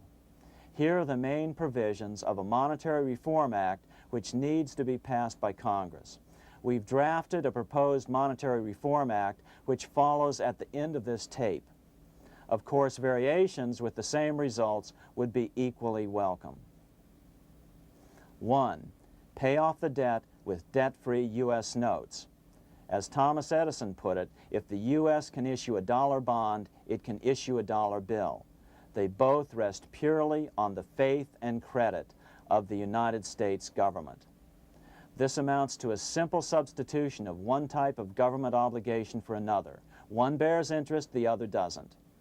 Federal Reserve notes could be used for this as well, but could not be printed after the Fed's abolished as we propose, so we suggest using U.S. notes instead. 2. Abolish fractional reserve banking. As the debt is paid off, the reserve requirements of all banks and financial institutions would be raised proportionally at the same time to absorb the new U.S. notes, which would be deposited and become the bank's increased reserves. Towards the end of the first year of the transition period, the remaining liabilities of financial institutions would be assumed or acquired by the U.S. government in a one-time operation. In other words, they too would eventually be paid off with debt-free U.S. notes in order to keep the total money supply stable. At the end of the first year or so, all of the national debt would be paid, and we could start enjoying the benefits of full reserve banking. The Fed would be obsolete, an anachronism. 3. Repeal the Federal Reserve Act of 1913 and the National Banking Act of 1864. These acts delegate the money power to a private banking monopoly. They must be repealed and the money power handed back to the Department of Treasury where they were initially under President Abraham Lincoln. No banker or person in any way affiliated with financial institutions should be allowed to regulate banking. After the first two reforms, these acts would serve no useful purpose anyway, since they relate to a fractional reserve banking system. 4. Withdraw the U.S. from the IMF, the BIS, and the World Bank. These institutions, like the Federal Reserve, are designed to further centralize the power of the international bankers over the world's economy, and the U.S. must withdraw from them. Their harmless functions, such as currency exchange, can be accomplished either nationally or in new organizations limited to those functions. Such a monetary reform act would guarantee that the amount of money in circulation would stay very stable, causing neither inflation nor deflation. Remember, for the last 3 decades, the Fed has doubled the American money supply every 10 years. That fact and fractional reserve banking are the real causes of inflation and the reduction in our buying power, a hidden tax. These and other taxes are the real reasons both parents now have to work just to get by. The money supply should increase slowly to keep prices stable, roughly in proportion to population growth, about 3% per year, not at the whim of a group of bankers meeting in secret. In fact, all future decisions on how much money will be in the American economy must be made based on statistics of population growth and the price level index. The new monetary regulators and the Treasury Department, perhaps called the Monetary Committee, would have absolutely no discretion in this matter except in time of declared war. This would ensure a steady, stable money growth of roughly 3% per year, resulting in stable prices and no sharp changes in the money supply. To make certain the process is completely open and honest, all deliberations would be public, not secret, as meetings of the Fed's Board of Governors are today. How do we know this will work? Because these steps remove the 2 major causes of economic instability, the Fed and fractional reserve banking, and the newest one as well, the BIS, Bank of International Settlements. But most importantly, the danger of a severe depression would be eliminated. Let's listen to Milton Friedman on the single cause of severe economic depressions. I know of no severe depression in any country or any time that was not accompanied by a sharp decline in the stock of money, and equally of no sharp decline in the stock of money that was not accompanied by a severe depression. Issuing our own currency is not a radical solution. It's been advocated by Presidents Jefferson, Madison, Jackson, Van Buren, and Lincoln. But it's been used at different times throughout Europe as well. Perhaps the best example is one of the small islands off the coast of France in the English Channel. Called Guernsey, It's been using debt-free money issues to pay for large building projects for nearly 200 years. Here we are on Guernsey, and this is the Guernsey flower and vegetable market. Guernsey is one of the most successful examples of just how well a debt-free money system can work. In 1815, a committee was appointed to investigate how best to finance this new market. The impoverished island could not afford more new taxes, so the state's fathers decided to try a revolutionary idea: issue their own paper money. They were just colorful paper notes, backed by nothing, but the people of this tiny island agreed to accept them and trade with them. To be sure they circulated widely, they were declared to be good for the payment of taxes. Of course, this idea was nothing new. It was exactly what America had done before the American Revolution, and there are many other examples throughout the world. But it was new to Guernsey, and it worked miracles. This market is still in use, and remember, it was built for no debt to the people of this island state. But what if we follow Guernsey's example? How would the bankers react to these reforms? Certainly the international bankers' cartel will oppose reforms that do away with their control of the world's economies as they have in the past. But it is equally certain that Congress has the constitutional authority and responsibility to authorize the issuance of debt-free money, U.S. notes, and to reform the very banking laws it ill-advisedly enacted. Undoubtedly, the bankers will claim that issuing debt-free money will cause severe inflation or make other dire predictions. But remember, it is fractional reserve banking which is the real cause of over 90% of all inflation, not whether debt-free U.S. notes are used to pay for government deficits. In the current system, any spending excesses on the part of Congress are turned into more debt bonds, and the 10% purchased by the Fed are then multiplied many times over by the bankers, causing over 90% of all inflation. Our fractional reserve and debt-based banking system is the problem. We must ignore its inevitable resistance to reform and remain firm until the cure is complete. As the director of the Bank of England in the 1920s, Sir Josiah Stamp put it, referring to this modern fractional reserve banking system, "Banking is conceived in iniquity and born in sin. Bankers own the earth. Take it away from them, but leave them the power to create money and control credit, and with the flick of a pen, they will create enough money to buy it back again. Take this great power away from the bankers, and all great fortunes like mine will disappear, and they ought to disappear, for this would be a better and happier world to live in. But if you want to continue the slaves of bankers and pay the cost of your own slavery, let them continue to create money and to control credit." Americans are slowly figuring this out. Today, over 3,200 cities and counties have endorsed the proposal of a nonprofit organization called Sovereignty. The Sovereignty movement calls for Congress to authorize the Secretary of the Treasury to issue $90 billion per year of U.S. notes, not Federal Reserve notes nor debt-based bonds, to loan money interest-free to cities, counties, and school districts for needed capital improvements.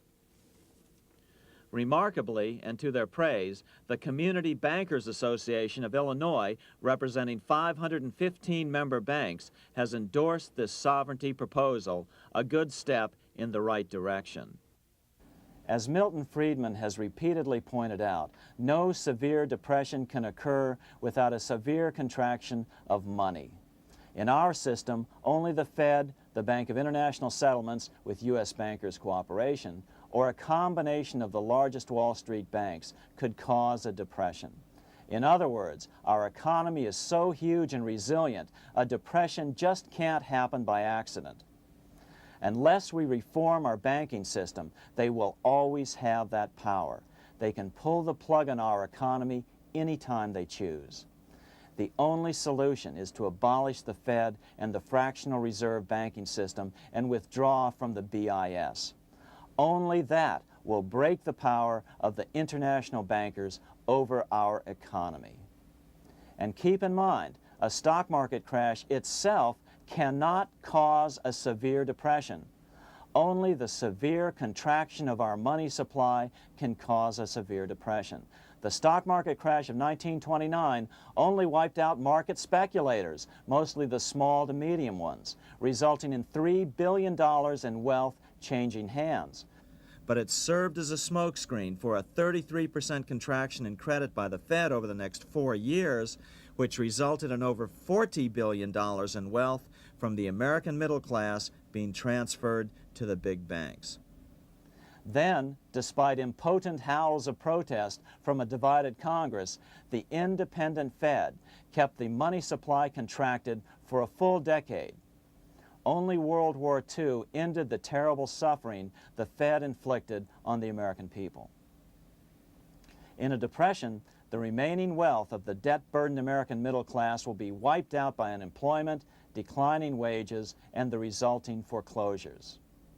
If we start to act to reform our monetary system, the money changers may do what they did in 1929 and then the 1930s, crash the stock market and use that as a smokescreen while contracting the money supply. But if we're determined to fight to regain control over our money, we can come out of it fairly quickly, perhaps in only a very few months, as U.S. notes begin to circulate and replace the money withdrawn by the bankers. The longer we wait, the greater the danger we'll permanently lose control of our nation. But some still wonder why the international bankers would want to cause a depression. Wouldn't that be killing the goose that is currently laying all those golden interest eggs? Remember what Larry Bates said at the first of this videotape. You see, in periods of economic upheaval, in economic crisis, wealth is not destroyed. It is merely transferred. Do we have any hints as to what the money changers have in store for us? Here's what David Rockefeller, the chairman of Chase Manhattan Bank, the largest Wall Street bank, had to say. We are on the verge of a global transformation. All we need is the right major crisis and the nation will accept the New World Order. So, crisis is needed to fulfill their plans quickly. The only question is when the crisis will occur. Fortunately, we probably have a little time.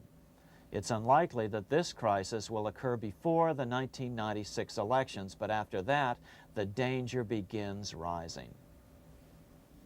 But whether or not they decide to cause a crash or a depression through relentless increases in taxes and the loss of hundreds of thousands of jobs being sent overseas thanks to trade agreements such as GATT and NAFTA, the American middle class is an endangered species. Cheaper labor, including slave labor in Red China, which Harry Wu has heroically documented, is being used to compete with American labor. In other words, money is being consolidated in fewer and fewer hands as never before in the history of this nation or the world. Without reform, the American middle class will soon be extinct, leaving only the very rich few and the very many poor, as has already occurred in most of the world.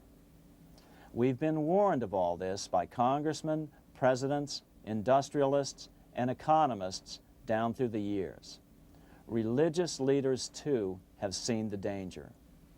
About 1898, during the time of William Jennings Bryan, Pope Leo XIII put it this way. On the one side, there is the party which holds the power because it holds the wealth, which has in its grasp all labor and all trade, which manipulates for its own benefit and its own purposes all the sources of supply, and which is powerfully represented in the councils of state itself. On the other side, there is the needy and powerless multitude, sore and suffering.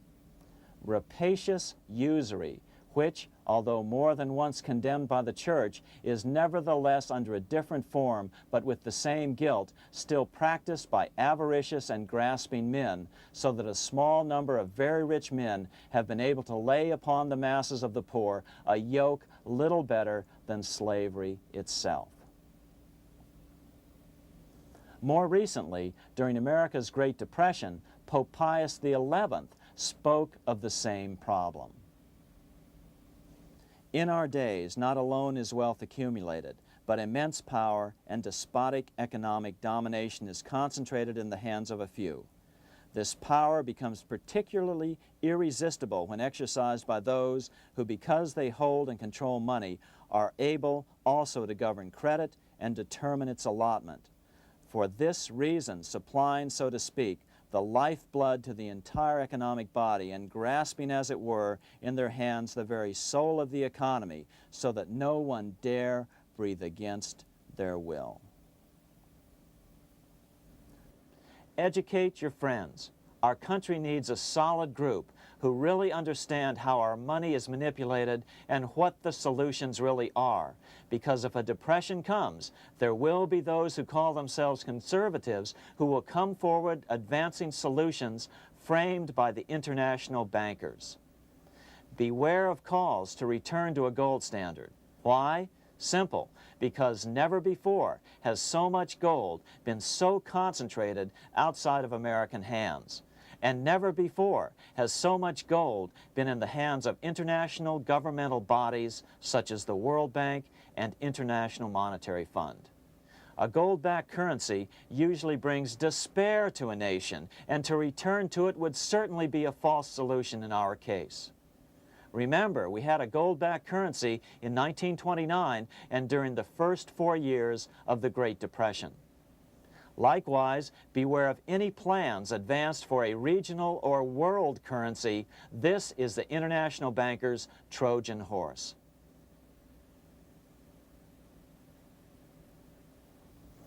Educate your member of Congress. It only takes a few persuasive members to make the others pay attention.